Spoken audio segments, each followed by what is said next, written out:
ప్రియమైన దేవుని ప్రజలారా, బైబిల్ గ్రంథం మానవుని ఆత్మను రక్షించడానికి అవతరింపబడినటువంటి గ్రంథం. అర్థమైందా? ఎందుకు అవతరింపబడింది గ్రంథం? మానవుని ఆత్మను రక్షించడానికి. ఒక వస్తువు యొక్క ప్రయోజనం ఒక విధంగా ఉంటుంది. సెల్ ఫోన్ ఎందుకు కనిపెట్టబడింది అంటే దూర ప్రాంతాల్లో ఉన్న వాళ్ళతో కమ్యూనికేట్ చేయటానికి అది మనకందరికీ ఉపయోగపడేటువంటి ఒక సాధనం. ఈరోజు సెల్ ఫోన్ లేకపోతే అసలు నడదు, బండి నడదు, అంతే కదా. అంతగా మనందరి జీవితాల్లో సెల్ ఫోన్ ఏమైపోయింది? వాడుకైపోయింది. ప్రతి ఒక్కరి దగ్గర సెల్ ఫోన్ ఉంటుంది. చివరికి అడుక్కునే వాళ్ళకి కూడా సెల్ ఫోన్ ఉంది. ఇప్పుడు ఏ ఏరియాలో ఉన్నారో అని ఫోన్లో మాట్లాడుకుంటున్నారట. మొన్నొక అడుక్కునే ఆయన చిల్లర బస్తాలతో తీసుకెళ్ళాడట. ఇది పెద్ద వైరల్ అయింది న్యూస్. అది చిల్లర బస్తాలతో తీసుకెళ్ళి ఫోన్ కొన్నాడు. ఆ చిల్లర రూపాయి కాసులు, 2 రూపాయల కాసులు లెక్కపెట్టి ఆ 2 బస్తాలు చిల్లర, 3 బస్తాలు చిల్లర అక్కడ పోసి ఫోన్ కొనుక్కుని తెచ్చుకున్నాడట షాప్కి వెళ్ళి. సో అంటే అన్నం కంటే ఇంపార్టెంట్ ఏదైపోయింది? ఫోన్ అయిపోయింది.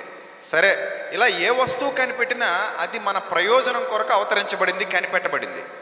In the same way Bible అనే దివ్య గ్రంథం ఎందుకు అవతరించబడింది? పరలోకము నుండి ఈ లోకానికి గ్రంథం రావడంలో గల ప్రధానమైన ఉద్దేశం ఏంటి అంటే కేవలం మన ఆత్మలను రక్షించటానికి. దేనికమ్మా? ఇంకొంచెం గట్టిగా చెప్పండి. Very good. ఆత్మను రక్షించడం అంటే అర్థం ఏంటి? రక్షించడం అంటే, ఆత్మను రక్షించడం అంటే అర్థం ఏంటి? ఆత్మ ఎటో వెళ్ళిపోతుందన్నమాట. అపరాధముల చేత, పాపముల చేత చచ్చినదై ఆత్మ ఎటో వెళ్ళిపోతుంది. అలా ఎటో వెళ్ళిపోతున్నటువంటి ఆత్మను అటు వెళ్ళనివ్వకుండా తిరిగి నీ తండ్రి సన్నిధికి నడిపించడానికి. ఎక్కడ నడిపించాలి? నిన్ను నీ తండ్రి సన్నిధికి చేర్చాలి. ఏ గూటి పక్షులు ఆ గూటికే చేరాలన్నట్టు మనమందరం ఎక్కడికి వెళ్ళాలి? ఎందుకు తండ్రి దగ్గరికే వెళ్ళాలి? చెప్పండి, ఎందుకు తండ్రి దగ్గరికే వెళ్ళాలి? మనం తండ్రిలో నుండే వచ్చాం కాబట్టి. అర్థమైందా? మనం తండ్రి వద్ద నుండి వచ్చాం కాబట్టి, తండ్రిలో నుండి వచ్చాం కాబట్టి తిరిగి మళ్ళీ మనం అందరం ఎక్కడికి వెళ్ళిపోవాలి? ఆ తండ్రి వద్దకు వెళ్ళిపోవాలి. అంటే నిన్ను వచ్చిన చోటికి తిరిగి చేర్చడానికి ఈ దివ్య గ్రంథం అవతరించబడింది, భూమి మీదకు రావడం జరిగింది. పరలోకపు తండ్రి ఈ గ్రంథాన్ని మన చేతులకు ఇవ్వడం జరిగింది. సో ఈ గ్రంథము మనకి గూగుల్ మ్యాప్ లాంటిది అనమాట. గూగుల్ మ్యాప్ ఐడియా ఉంది కదా అందరికీ? వాడుతున్నారా? గూగుల్ మ్యాప్స్ వాడతారా వాడరా? ఎక్కడికైనా వెళ్ళాలంటే ఏం అడుగుతారు? అదే వాట్సాప్లో ఏం పెట్టమంటారు? అది ఏం షేర్ చేయాలట? అది లొకేషన్ షేర్ చేయి బాబు అంటారు. అంటారా? లొకేషన్ షేర్ చేయి, మేము వచ్చేస్తున్నాం, ఎక్కడికి రావాలో లొకేషన్ షేర్ చేయి అంటారు కదా. ఇప్పుడు దేవుడు మనకి లొకేషన్ షేర్ చేశాడు. అర్థమైందా? దేవుడు మనకి ఏం షేర్ చేశాడు? లొకేషన్ షేర్ చేశాడు. ఎలా షేర్ చేశాడు లొకేషను?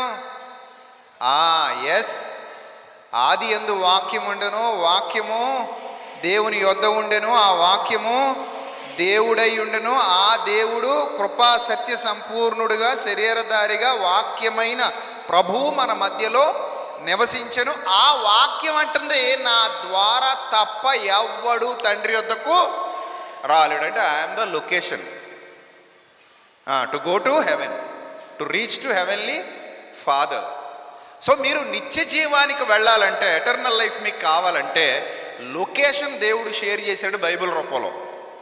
ఈ బైబిల్ని ఎవడైతే ఫాలో అవుతున్నాడో, బైబిల్ని ఎవడైతే అనుసరిస్తున్నాడో, వాక్యానుసారంగా ఎవరైతే జీవిస్తున్నారో వాళ్ళు ఎక్కడికి వెళ్ళిపోతారు? చెప్పండి, ఎక్కడికి వెళ్ళిపోతారు?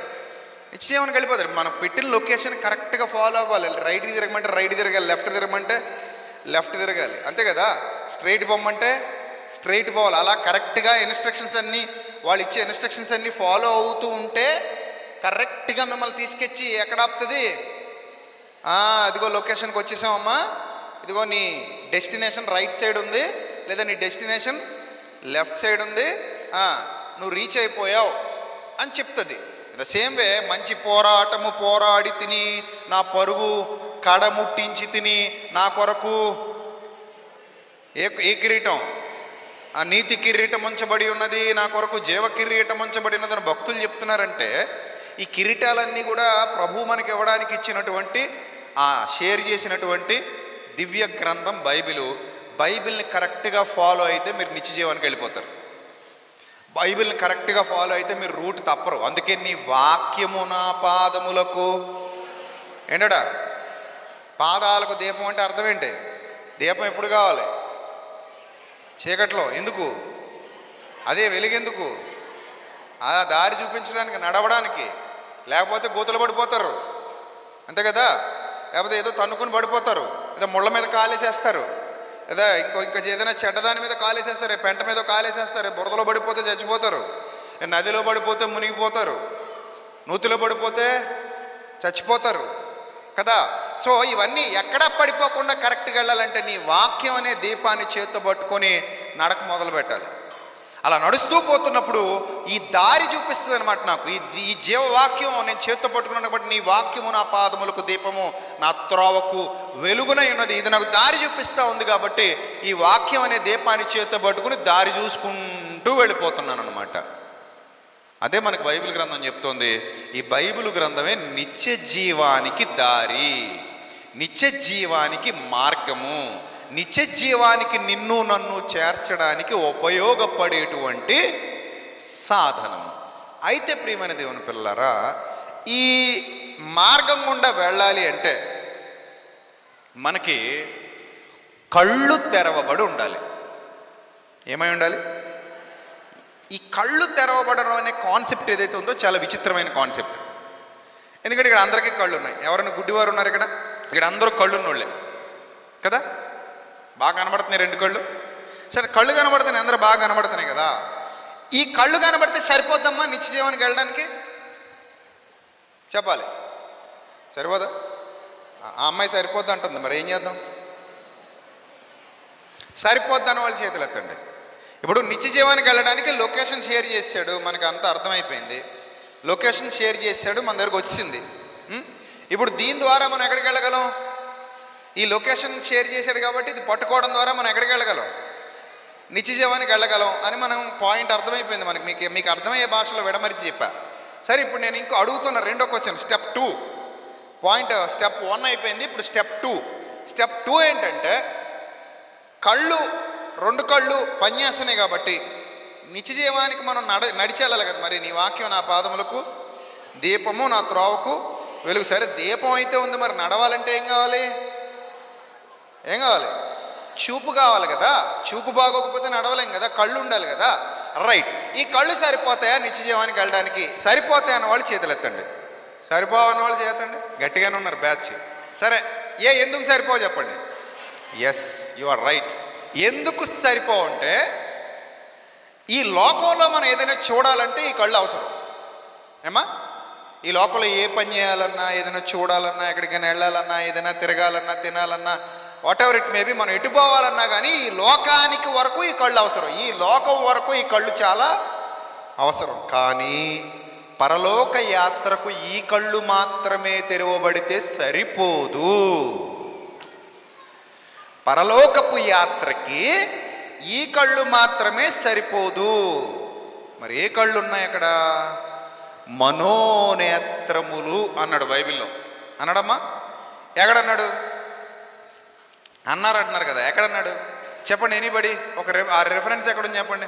కొరింథీయులకు రాసిన 2వ పత్రిక 4వ అధ్యాయము 4వ వచనంలో వ్రాయబడిన మాట చదవండి. దేవుని స్వరూపి అయి ఉన్న క్రీస్తు మహిమను, దేవుని స్వరూపి అయి ఉన్న క్రీస్తు యొక్క మహిమను కనపరచు సువార్త ప్రకాశము. ఏ ప్రకాశం? సువార్త అనేది ఒక ప్రకాశం. అది ఆ ప్రకాశము వారికి ప్రకాశింపకుండు నిమిత్తము ఈ యుగ సంబంధమైన దేవత అవిశ్వాసులైన వారి మనోనేత్రాలకు గుడ్డితనము కలుగజేసెను. ఒకసారి అందరూ అండర్లైన్ చేసుకోండి, అర్థం కాకపోతే ఇంకోసారి చదవండి, మీకు అర్థమయ్యేలా చెప్పే ప్రయత్నం చేస్తాను. ఇక్కడ ఏమంటున్నాడంటే దేవుని స్వరూపే ఉన్న యేసుక్రీస్తు యొక్క మహిమనే కనపరుస్తుందట. ఏంటది? సువార్త. సువార్త ప్రకాశం అంటే సువార్త నుండి ఉద్భవిస్తున్న వెలుగు అని అర్థం. ఇప్పుడు ఆ లైట్లోంచి ఏమొస్తుందమ్మా? వెలుగు వస్తుంది. ఇక్కడ చాలా లైట్లు ఉన్నాయి, ఆ లైట్లన్నిటిలో నుంచి ఏమొస్తుంది? వెలుగు వస్తుంది. సువార్తలో నుంచి కూడా వెలుగు వస్తుందట. సువార్త ప్రకాశం అంటే సువార్తలో నుంచి కూడా ఏమొస్తుందట? వెలుగు వస్తుందట. అంటే సువార్త కూడా like a light of the world. ప్రపంచానికి వెలుగునివ్వడానికి దేవుడు సువార్తని లోకానికి పంపించాడు. ఆ సువార్తను ప్రకటింపజేయమన్నాడు. ఆ సువార్త ప్రకటించే వారి పాదములు సుందరములు అన్నాడు. ఆ సువార్త ప్రకటింపకపోయిన ఎడల నాకు శ్రమ అన్నాడు. ఆ సువార్త ప్రకటించే వారికి ఎవరైతే సహకారులుగా ఉంటారో వారి పేర్లు జీవగ్రంథమందు వ్రాయబడి ఉన్నాయన్నాడు. అంతగా సువార్తను దేవుడు హెచ్చించాడు. Yes, gospel is like a light. ఏమండి, ఈ సువార్త అనేది ఒక దీపం లేదా ఒక బల్బు, ఒక వెలుగు. అందులో నుంచి వెలుగు వస్తుందట. లైట్లో నుంచి వెలుగు వచ్చినట్టు ఈ సువార్తలో నుంచి వెలుగు వస్తుందట. ఈ సువార్త ప్రకాశము వారి కన్నులకు ప్రకాశింపకుండు నిమిత్తము ఈ యుగ సంబంధమైన ఓ దేవత ఉందట. ఆ దేవత ఏం చేసిందటంటే అవిశ్వాసులుగా ఉన్న వారి మనోనేత్రాలకు ఏం కలుగు చేసిందట? గుడ్డితనం కలుగు చేసిందట. ఒకసారి అందరూ జాగ్రత్తగా నా చూడండి. ఈ లైట్ తీక్షణంగా చూడగలుగుతున్నారా? లైట్ వంక మీరు ఇబ్బందిగా ఉన్నాయి కదా కళ్ళు. పోనీ ఈ లైట్ చూడగలుగుతున్నారా? చూడలేకపోతున్నారు కదా. ఇప్పుడు అందులోంచి ఎందుకు చూడలేకపోతున్నాం మనం? మన కన్ను తట్టుకోగలిగిన దానికంటే కూడా ఎక్కువ కాంతి లైట్లోంచి వస్తుంది కాబట్టి. చూడండి ఒకసారి లైట్ వైపు చూడండి. ఇటున్నోళ్ళు ఇటు చూడండి, ఇటున్నోళ్ళు ఇటు చూడండి. ఒకసారి చూడండి, పర్లేదు. చూసారా? అయిపోయిందా? ఒకసారి కళ్ళు మూసుకోండి. అందరు కళ్ళు మూసుకోవాలి. రైట్. నేను చెప్పాక తెరుద్దురు కానీ మిమ్మల్ని ఏం చేసేయలేండి. మీ మెళ్ళ బంగారాలు ఎవరు కొట్టేయడు. కళ్ళు మూసుకోమని చెప్పి మీ మెళ్ళ బంగారాలు చైన్లు పడిపోతాం అనుకుంటున్నారా? అదే లేదు. ఒకసారి కళ్ళు మూసుకోండి, అందరూ మూసుకోండి ఒకటేసారి, పైన వాళ్ళు కూడా. రైట్. ఇప్పుడు మీకు ఏమైనా కనబడుతుందా? ఎలా ఉంది మరి మొత్తం అంతా? మరి ఇక్కడ లైట్లో కాంతి ఏమైనా తగ్గిందా ఏంటి? ఈ లైట్లో ఏమైనా కాంతి తగ్గిందా ఏంటి మీకు కనబడకపోవడానికి? మరి ఏమైంది? ప్రాబ్లం ఏంటి? లైట్కున్న పవర్ తగ్గల. ఈసారి తెరిచేయండి. లైట్కున్న పవర్ తగ్గల, లైట్లో కాంతి తగ్గల. ఏంటి ప్రాబ్లం అంటే మనం కళ్ళు మూసుకున్నాం కాబట్టి అట్నుంచి వచ్చే కాంతి మన కళ్ళలోనికి వెళ్ళట్లేదు. నిజానికి అందులో కాంతి ఉందా లేదా? నిజానికి అక్కడ వెలుగు ఉందా లేదా? ఉంది. కానీ ఆ వెలుగు మనలోనికి ఎందుకు వెళ్ళట్లేదంటే చెప్పండి, ఎందుకు వెళ్ళట్లేదు? మనం క్లోజ్ చేసేసాం. ఏం క్లోజ్ చేసేసాం? ఎస్, మన కన్నులు క్లోజ్ చేసేసాం. కాబట్టి మన కన్నులు క్లోజ్ అయిపోయాయి కాబట్టి, మనమే క్లోజ్ చేసాం కాబట్టి అంత శక్తివంతమైన వెలుగు అక్కడ ఉన్నా కూడా నాకు ఇప్పుడు ఏ ప్రాబ్లం లేదు. దాని ముందుకెళ్ళి నిలబడినా నాకు ఏ ప్రాబ్లం లేదు. అంతే కదా. ఎంత దగ్గరికైనా వెళ్ళగలను. ఇప్పుడు నేను అక్కడికి ఎంత దగ్గరికైనా వెళ్ళగలను. దీని దగ్గరికి నాకేం అనిపించట్లా. కానీ ఇంకా దగ్గరికి వెళ్ళి తెరిచాను అనుకోండి, పోద్ది లోపలికి, చాలా పవర్ఫుల్గా వెళ్ళిపోద్ది లోపలికి కదా. కానీ నేను ఎంత దగ్గరికి వెళ్ళినా నాకేం అవ్వట్లేదంటే నేను ఎలా వెళ్తున్నాను అంత దగ్గరికి? ఇప్పుడు కళ్ళు మూసుకొని వెళ్తున్నాను. కళ్ళు మూసుకొని నేను దాని దగ్గరికి వెళ్ళిపోయి ఈ మాత్రం గ్యాప్లో నిలబడినా కూడా నాకేం అవ్వదు. నేను ఉండగలను, అక్కడ ఎంతసేపు అయినా ఉండగలను. కానీ ఒకసారి తెరిచానా ఆ శక్తి నాలోనికి వెళ్ళిపోద్ది కదా. ఆ లైటింగ్కి నేను తట్టుకోలేను, ఖచ్చితంగా నాలోనికి వెళ్ళిపోద్ది. ఇదే జరుగుతుంది ఈరోజు సమాజంలో. నాకు తెలిసి ఇక్కడ కూడా చాలామంది ఉండొచ్చు. సువార్త ప్రకాశం వారి కనులకు ప్రకాశింపకుండా, సువార్త వెలుగు వారి జీవితాలలోనికి వెళ్లకుండా, ఆ ప్రభావము వారి జీవితాలలోనికి వెళ్లకుండా అపవాది వారి మనోనేత్రాలకు గుడ్డితనము కలుగజేశాడు. నేను చెబుతున్నాను, మీరు నమ్మాలి. ఈరోజు క్రైస్తవ్యంలో చాలామంది వాక్యం దగ్గరకు వస్తారు, వెలుగు దగ్గరకు వస్తారు. ఇలా వస్తారు, చాలాసేపు ఉంటారు సంఘంలో, చాలాసేపు ఆరాధిస్తారు, చాలాసేపు వాక్యం వింటారు, అంతా అయిపోయింది, ఇప్పుడు వెళ్ళిపోతారు. ఏ ఉపయోగం చెప్పండి? ఏమైనా ఉపయోగం ఉందా? ఏ ఉపయోగం లేదు. ఎందుకు ఉపయోగం లేదంటే అక్కడికి వెళ్ళి నిలబడుతున్నారు, కానీ ఎలా నిలబడ్డారు? ఇలా నిలబడ్డారు. ఇలా నిలబడ్డప్పుడు నేను ఏ వెలుగు దగ్గరికి వెళ్ళినా నాకేం ప్రయోజనం లేదు. ఎందుకంటే ఆ వెలుగేది నాలోనికి రావట్లా. నాలోనికి రాకుండా ఒక అవిశ్వాసిగా నా మనోనేత్రాలకు గుడ్డితనం కలిగింది.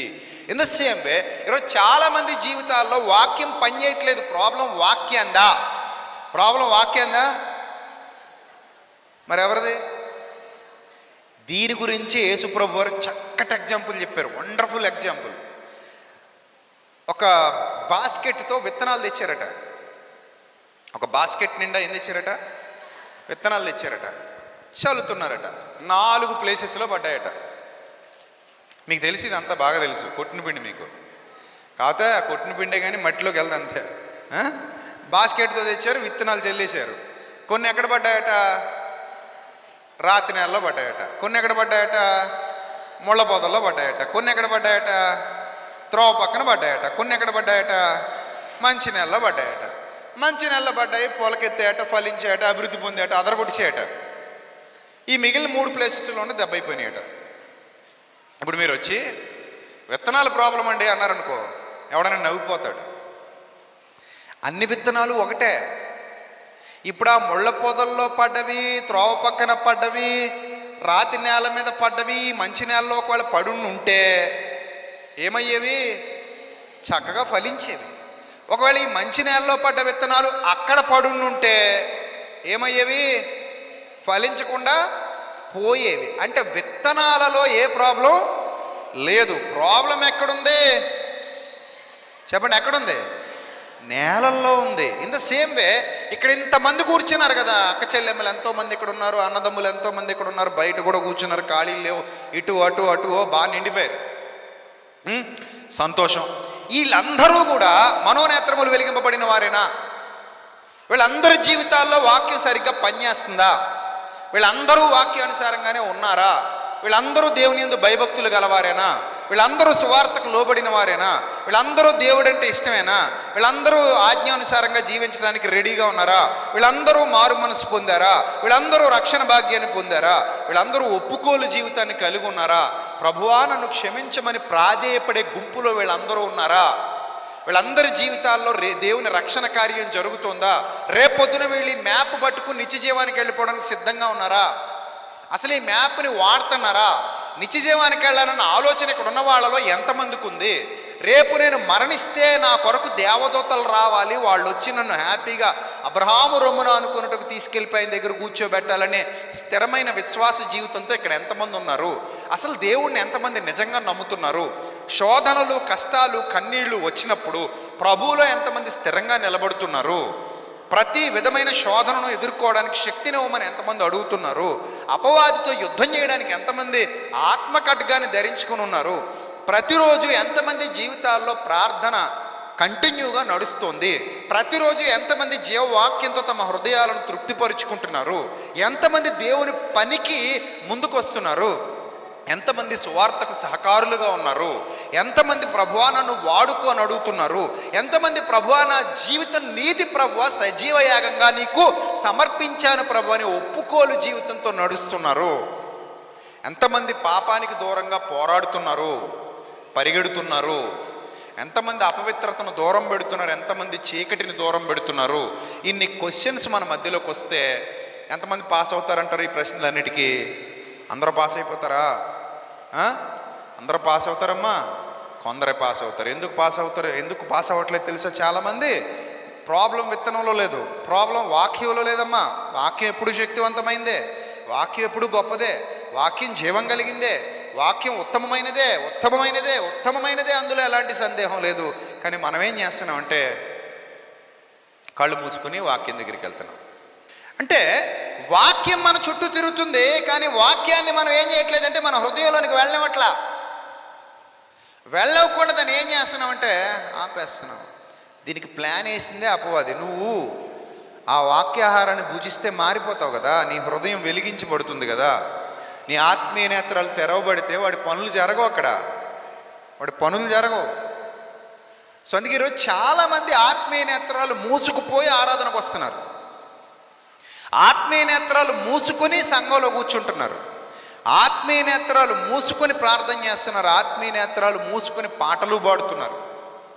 ఆత్మీయ నేత్రాలు మూసుకుని దేవుని పిల్లలుగా చాలామంది అవుతున్నారు. అందులో బోధకులు ఉన్నారు, విశ్వాసులు ఉన్నారు. అమ్మా దుర్దినాలు ఇవి, దుర్దినాలు. దుర్దినములలో భయంకరమైన పరిస్థితులు సమాజంలో కనబడుతున్నాయి. సత్యమునకు చెవి నొగ్గని, చెవి నీయని ప్రజలైపోయారట చివరికి. హితబోధను అనుసరింపక.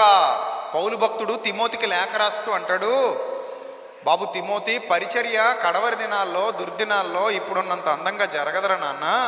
ఎందుకంటే తిమోతి పౌలు గారికి ప్రియ శిష్యుడు కదా. సో అలా జరగదు. జనులు అప్డేట్ అయిపోతారు. జనులు ఏమైపోతారు, రోజు రోజుకి ఏమైపోతారంటే అప్డేట్ అయిపోతారు. సాతాను ప్రభావం వారి మీద ఎక్కువ ఉంటుంది. సాతాను ఎక్కువ వారి మీద ప్రభావం చూపిస్తూ ఉంటాడు. వారి మనోనేత్రాలు గుడ్డితనం కలగజేస్తాడు. వాడి కళ్ళు మూసేస్తాడు. అలా మూసేయడం వల్ల వీళ్ళ ఆలోచన విధానం మారిపోయి వీళ్ళు ఎలా అయిపోతారో చెప్తూ మళ్ళీ కొరింథీ పత్రిక కొద్దాం ఒకసారి చూద్దాం. తిమోతికి పౌలు భక్తుడు హెచ్చరిక చేస్తూ ఎంత చక్కటి విషయాన్ని తిమోతికి చెప్తున్నాడో ఒకసారి చూడండి. తిమోతికి రాసిన 2వ పత్రికలో 4వ అధ్యాయంలో 3వ వచనంలో ప్రజలు ఎలా ఉండబోతున్నారో పరిశుద్ధాత్ముడు ముందుగా సూచించాడు ప్రవక్తకి. పౌలు అనే ప్రవక్తకి పరిశుద్ధాత్ముడు దీర్ఘదర్శి కదా. దీర్ఘదర్శులు అంటే భవిష్యత్తును దేవుని శక్తి వలన భవిష్యత్తును గ్రహించే వాళ్ళను దీర్ఘదర్శులు అంటారు. అలాంటి దీర్ఘదర్శి అపోస్తలుడైన పౌలు. ఈ దీర్ఘదర్శి ఏం చెప్తున్నాడు చూడండి. 4వ అధ్యాయం 3వ వచనం. ఎందుకనగా చెప్పండి, ఎందుకనగా జనులు హితబోధను సహింపక. జనులు ఏం సహింపకమ్మా? హితబోధను సహింపక దురద చెవులు గలవారై తమ స్వకీయ దురాశలకు అనుకూలమైన బోధకులను తమ కొరకు పోగు చేసుకుంటారట. చూడండి, కళ్ళు మూసుకుపోయాండి. కళ్ళు మూసుకుపోయినప్పుడు ఇంక సత్యవాక్యంతో పనుందా? లేదు. ఖండించి గద్దించి బుద్ధి చెప్పేది అవసరమా? లేదు. ఏం కావాలి ఇప్పుడు? వాక్యం కూడా ఏం కావాలి చెప్పండి, ఎలా కావాలి? మనకు అనుకూలంగా కావాలి. ఇప్పుడు ఎప్పుడైనా హాస్పిటల్కి వెళ్ళారా? డాక్టర్ గారితో తియ్యగుండే మందులు రాయండి బాబు అన్నారు ఎప్పుడైనా? తియ్యగుండాలి బాబు మందులు, చేదుగుంటే నేను మింగలేను, కొంచెం తియ్యగుండేవి ఏమైనా ట్యాబ్లెట్లు, తియ్యగుండే టానిక్లు రాయండి బాబు అన్నారా? అనలేదు కదా. రైట్. అలాగే ఎప్పుడైనా ఇంజక్షన్లు రాసేటప్పుడు ఇంజక్షన్లు వద్దు బాబు, ఇంజక్షన్లు వద్దు అంటే కుదరదమ్మా, ఇంజక్షన్లు అయితే పని అవదమ్మా అన్నాడు అనుకో. పని అవ్వకపోయినా సరే ఇంజక్షన్ మాత్రం వద్దంతే అన్నారా? పోతావమ్మా మరి నీ ఇష్టం అంటే ఏమంటారు ఇప్పుడు? బాబోయ్ పొడిచేయండి బాబు, ఎన్ని పొడుస్తారో పొడిచేయండి, పోవడం అన్న మాట ఎత్తకండి. ఈసారి ఆ మాట అన్నారంటే మీరు ఇంజక్షన్ మామూలు ఇంజక్షన్ కాదు, మామూలు పెద్ద దప్పలంతో పొడి చేసినా పొడిపించేసుకుంటారు. ధాన్యం బస్తాలు కుట్టే దప్పలం ఉంటుంది కదా, దాంతో పొడిచినా పొడిపించుకుంటాం. కానీ బాబు పోవడం అన్న మాట మాత్రం అనకండి బాబు అంట. సో అంటే ఏంటంటే డాక్టర్ దగ్గరికి వెళ్ళినప్పుడు మనకు అనుకూలంగా ఉండాలి మందులని అడగం. ఎందుకంటే డాక్టర్కి తెలుసు మనకి ఏ మందు అవసరమో. చేదుగా ఉన్నా మనం ఏం చేయాలి? మింగాలి. నొప్పిగా ఉన్న ఇంజక్షన్ ఏం చేయాలి? చేయించుకోవాలి. కానీ మీ పాస్టర్ గారు వారం మిమ్మల్ని ఖండించి గద్దించి మీ తప్పులు ఎత్తి చూపిస్తూ, మీ భక్తిహీనతను ఎత్తి చూపిస్తూ, మీ అపరాధాలను ఎత్తి చూపిస్తూ, మిమ్మల్ని సంస్కరిస్తూ సరిచేస్తూ ఇలా ఉండాలి ఇలా ఉండకూడదని గట్టిగా ఖండించి గద్దించి బుద్ధి చెప్తూ వాక్యం చెప్తున్నాడు అనుకోండి, ఏం చేస్తారు చెప్పండి? మీ పాస్టర్ గారిని ఏడే అంటున్నారు వాళ్ళు చెప్పండి, మార్చేస్తారా? అంటే అంత బరి తెగించిపోయారా? మార్చేసేస్తామంటే అంత బరి తెగించిపోయారా? ఆయన ఏదో కొంచెం పాపం అమాయకుల్లోకి ఉన్నాడు. ఆయన నాగలటోడైతే కొరడా తీసుకొచ్చి రెండర మార్చండి చూద్దామంటాడు. పౌలు గారు ఏమన్నాడు తెలుసా? సంఘంతో మాట్లాడుతూ సాత్వికమైన మనస్సుతో రావాలనా? దేంతో రావాలను? బెత్తముతో రావాలనా అన్నాడు. బా, అలాంటి సేవకులు కావాలండి. ఈరోజు సంఘానికి ఎలాంటి వారు కావాలంటే సాత్వికమైన మనస్సుతో రావాలా, బెత్తం పట్టు రావాలా? నువ్వు బెత్తం పట్టుకొస్తావా? మేము ఉంటామేంటి ఇక్కడ? మాకేమన్నా సంఘాలు కరువు అనుకున్నా తెచ్చుకో, బెత్తం నువ్వే ఉంటారు, ఇంకా మేము ఉండం. చూద్దామంటే కుర్చీలో ఒక్కడున్నాడు, నీ బెత్తం నువ్వే తిరగండి, మొత్తం వరన్నా అంతా తిరగండి ఆ బెత్తం పట్టుకొని. ఆ కుర్చీల్ని బల్లల్ని కొట్టుకుంటూ తిరుగు. బెత్తం పట్టుకొస్తాడు, బెత్తం ఆహా అనే దుస్థితి కదా మంది. ఈ విషయాన్ని మనం ఇప్పుడు చెప్పుకుంటున్నాం. పౌలు భక్తుడు ఎప్పుడో చెప్పేశాడు తిమోతికి, ఏమని చెప్పాడు తిమోతికి? జనులు ఎందుకనగా జనులు ఆరోగ్యకరమైన బోధ చెప్తే ఒప్పుకోరు. ఆరోగ్యకరమైన బోధ మా వాళ్ళకే నచ్చదు. ఎందుకు నచ్చదు అంటే కళ్ళు తెరుచుకోలేదు, వాళ్ళు ఇలా ఉన్నారు. వారి మనోనేత్రములకు ఏం కలుగు చేశాడు? గుడ్డితనం కలుగు చేశాడు కనుక ఒప్పుకోరు. దురద ఏ చెవులట? దురద చెవులని ఎందుకన్నా తెలుసా? దురద వచ్చినప్పుడు ఏం చేస్తామండి చెవుల్లో? ఏం చేస్తాం చెప్పండి? పెడతామా? నెక్స్ట్ ఏం చేస్తాం చెప్పండి? అంతేనా? ఒకసారి రెండు చెవుల్లో అలా అనండి. అనండి, పర్లేదు, తప్పలేదు. రెండు చెవులు వేలు పెట్టండి, అందరూ పెట్టాలి. రెండు చెవులు అందరూ వేలు పెట్టాలి. ఇలా అనండి. How are you all? నేనేమన్నాను చెప్పండి? అలా అంటున్నప్పుడు చెప్పండి. ఏమైనా వినపడద్దా? ఇలా అంటున్నప్పుడు నేను ఏమైనా చెప్తే మీకు వినపడుతుందా? చెప్పండి, వినపడుతుందా? ఏమవుద్ది అది?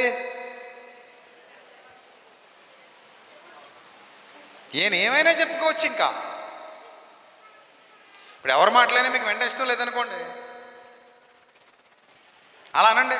వాడు ఏ ప్రసంగం చేసినా ఒక్క ముక్క కూడా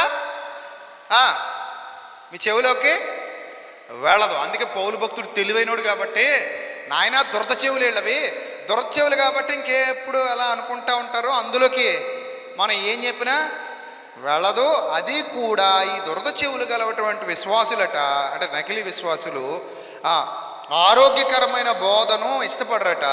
తమ స్వకీయ దురాశలకు అనుకూలమైన బోధకులను తమ కొరకు పోగేసుకుంటారట దుర్దినాల్లో. అంటే మనకి సూటబుల్లా కాదా అని చూసుకుంటారు అనమాట. మనకు సూటబుల్లే అంటే ఓకే కంటిన్యూ అంటారట.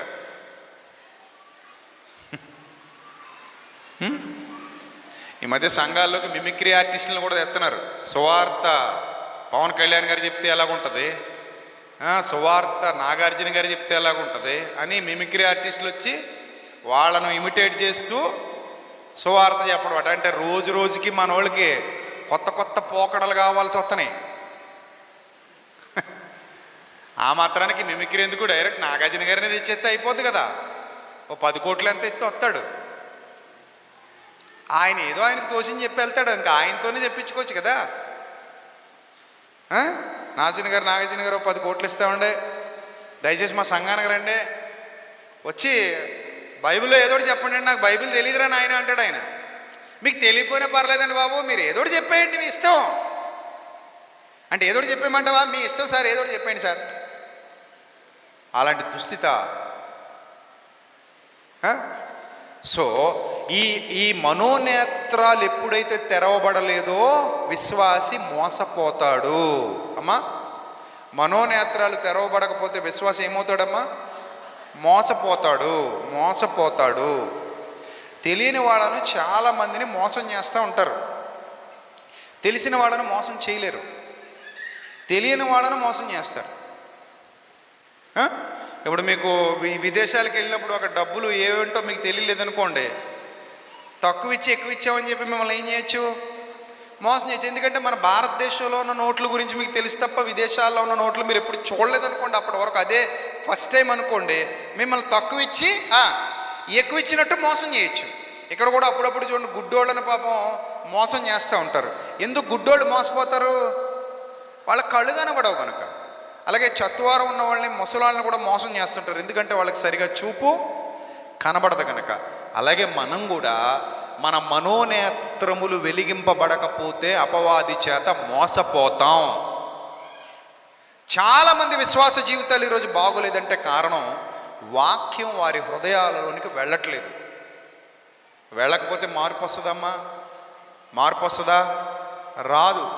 అందుకే ప్రభు అంటారు, చెవి గలవాడు వినుగాక. ఆత్మ సంఘములతో చెప్పుచున్న మాట చెవి గలవాడు వినుగాక. అంటే చెవి గలవాడు వినుగాక అని ఎందుకన్నాడంటే, అది మన చెవులలో నుంచి హృదయంలోనికి వెళ్ళి హృదయంలో కార్యం జరగాలి. మన హృదయం స్వస్థపరచబడాలి, మన హృదయంలో ఆ వెలుగు నింపబడాలి. అందుకే నేను ఎప్పుడు చెప్తుంటాను, శరీర సంబంధమైన బోధల వైపు ఆకర్షింపబడకండి. మరి ఏ బోధలు వినాలి? మనం ఆత్మ సంబంధమైన బోధ వినాలి. అర్థమైందా? దేవుడు మీకు వెండిస్తాడు, దేవుడు మీకు బంగారం ఇస్తాడు, దేవుడు మీకు పొలాలు ఇస్తాడు, స్థలాలు ఇస్తాడు, ఆస్తులు ఇస్తాడు, అంతస్తులు ఇస్తాడు అంటే మురిసిపోకండి. ఇప్పుడు మిమ్మల్ని అడుగుతున్నాను, అవన్నీ గొప్పవా? నిత్యజీవం గొప్పదా? ఇవేవి మనతో వచ్చేవి కావు. నిత్యజీవానికి ఇవి సాటి అయినవి కూడా కావు. అక్కడ యుగయుగాల ఆనందం, ఇక్కడ తాత్కాలికం, ఇంతలో కనబడి అంతలో మాయమైపోయి. కాబట్టి వీటి గురించి ఎక్కువ మాట్లాడుతుంటే మీరు కనెక్ట్ అయిపోతున్నారంటే అది శరీర సంబంధమైన బోధ. మన ఆత్మలను బలపరిచేది కావాలి, మనల్ని సంస్కరించే బోధలు కావాలి, మనల్ని ఆత్మీయంగా సంస్కరించాలి. ఈ మ్యాప్ పట్టుకుని మనం ఎట్టి పరిస్థితుల్లో నిత్య జీవానికి వెళ్ళాలి. అలా వెళ్ళాలంటే ప్రియమైన దేవుని సంగమా గుర్తుపెట్టుకోండి, మన కన్నులు తెరవబడాలి. ఏ కన్నులు తెరవబడాలి? జ్ఞాననేత్రం తెరవబడాలి, ఆత్మీయ నేత్రం తెరవబడాలి. అది ఒక్కసారి తెరవబడిందా ఇక మీకు తిరిగిలేదు. అర్థమైందా? ఇప్పుడు కొంతమంది యవనస్తులు ఉంటారు, మెల్లిగా వెళ్ళరా నాయన అంటాం బండి మీద, కానీ వాడు వినడు, వాడు స్పీడ్గా వెళ్ళి యాక్సిడెంట్ చేస్తాడు. ఇప్పుడు వాడికి ఆత్మీయ నేత్రం ఇంకేమవలేదు, తెరవబడలేదు. తెరవబడితే చేజేతులారా వాడు అలాంటి పని చేసి తన జీవితాన్ని పాడు చేసుకోడు. మీకు అర్థమైందా? ఒక్కసారి మీ కన్నులు వెలిగింపబడ్డాయి అనుకోండి, జ్ఞాననేత్రం వెలిగింపబడింది అనుకోండి, మరణం ఎలాగూ తప్పదు. ఈరోజు కాకపోతే రేపు, రేపు కాకపోతే ఎల్లుండి, ఏదో రోజు మనం ఏమవ్వాలమ్మా? అందరం కూడా మరణించాలి. సో అలా మరణించిన తర్వాత ఏంటి? ఎక్కడికి వెళ్ళాలి? ఎక్కడో చోటుకి వెళ్ళాలిగా. మొత్తానికైతే వెళ్ళాలా వద్దా? మొత్తానికి వెళ్ళాలా వద్దా చెప్పండి అమ్మా. వెళ్ళాలి. ఎక్కడికి వెళ్ళాలి? నిత్య జీవానికి వెళ్ళాలి. అంటే మరణం తర్వాత మనందరం నిత్య జీవానికి వెళ్ళాలన్నది కన్ఫామ్. బైబిల్ చెప్పింది, స్పష్టంగా చెప్పింది, స్పష్టంగా చెప్పింది నువ్వు నిత్య జీవానికి వెళ్ళాలని. మరి అప్పుడు నిత్య జీవ ప్రయాణంలో ఉండాలి కదా, ఆ రూట్ మ్యాప్ను పట్టుకుని వెళ్ళాలి కదా. ఇప్పుడు మ్యాప్ పెట్టుకుని నాకు నచ్చిన రోడ్లు వెళ్ళిపోతే గమ్యస్థానాన్ని చేరుకోగలనా? చేరుకోలేను. మ్యాప్ ఆన్ చేసిన తర్వాత నేను ఆ మ్యాప్ చెప్పినట్టే వెళ్ళాలి. నేను ఆ మ్యాప్ ఎటు వెళ్ళమంటే అటే వెళ్ళాలి తప్ప నాకు నచ్చినట్టు వెళ్ళిపోకూడదు. సో ఇప్పుడు మనం ఏం చేయాలంటే మన మనోనేత్రాలు వెలిగించుకోవాలి. బైబిల్ గ్రంథంలో ఒక విశేషమైన సందర్భం ఉంది, చూపిస్తాను చూడండి. లూకా సువార్త 18వ అధ్యాయం 35వ వచనం అందరూ చూడాలమ్మా, బైబిల్ తెరవండి. ఆయన యెరికో పట్టణమునకు సమీపించినప్పుడు ఒక గుడ్డివాడు అంటే 2 కళ్ళు కనబడవన్నమాట అతనికి. అంటే ఎవరు ఎలా ఉంటారో కూడా తెలియదు. నేను ఇందాక చెప్పాను కదా కళ్ళు మూసుకోమని. కళ్ళు మూసుకుంటే అంతా క్లోజ్, ఏమీ లేదు. ఇంకా ఇక్కడ ఏం జరిగినా మనకు సంబంధం లేదు ఇంకా, అంతే కదా. వన్స్ ఒక్కసారి మీరు కళ్ళు మూసుకున్నారనుకోండి, ఏం జరిగినా మనకి తెలియదు. మీకు వచ్చిన టాస్క్ పెట్టినా అందరు ఈ ఊరోళ్ళైనా పొరుగు రోళ్ళు కూడా ఉన్నారు ఇక్కడ, చెప్పండి అమ్మా. పొరుగు రోళ్ళు కూడా ఉన్నారా? పోనీ ఈ ఊరోళ్ళు ఎంతమంది ఉన్నారు ఇక్కడ? ఈ చుట్టుపక్కల ఇళ్ళు ఉన్న వాళ్ళు ఎంతమంది ఉన్నారు? చేయి చూపించండి. మీ కళ్ళకు గంతలు కడతాను, మీ ఇంటికి వెళ్ళిపోవాలి. ఎవరు వెళ్ళలేరు కదా, వెళ్ళగలరా? ఇక్కడే గట్టికి కడతాం కళ్ళకి. అంత ఈజీగా మీరు ఎలా చూస్తే కనబడేలా కట్టం, గట్టికి కడతాం. అవసరమైతే కళ్ళ దగ్గర చపాతీ పిండి పెట్టి మరీ కడతాం. మీరు చూద్దామన్నా కనబడదు. ఇంకా చక్కగా 2 చపాతీ పిండి ముద్దలు చుట్టి ఇక్కడ ఒకటి పెట్టేసి శుభ్రం గట్టి పడేసాం అనుకోండి, మీరు చూద్దామన్నా కనబడదు కదా.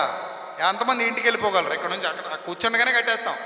లేవాలి, ఆ డోర్ ఎక్కడుందో చూసుకోవాలి, ఈ డోర్ ఎక్కడుందో చూసుకోవాలి. ఇక్కడ చాలా డోర్లు ఉన్నాయి, దాదాపు 1 2 3 4 5 డోర్లు ఉన్నాయి. ఈ 5 డోర్లో ఏదో డోర్ గుండా వెళ్ళాలి, మీరు ఇంటికి వెళ్ళాలి. వెళ్ళగలరా? వెళ్ళలేరు కదా. సో గుడ్డి వాళ్ళ జీవితాలు మరొకరి మీద ఆధారపడి ఉంటాయి. వాళ్ళని అక్కడికి తీసుకొచ్చి ఎవరొకరు కూర్చోబెట్టాలి, మరలా ఎవరొకరు తీసుకెళ్ళి ఇంట్లో దిగబెట్టాలి.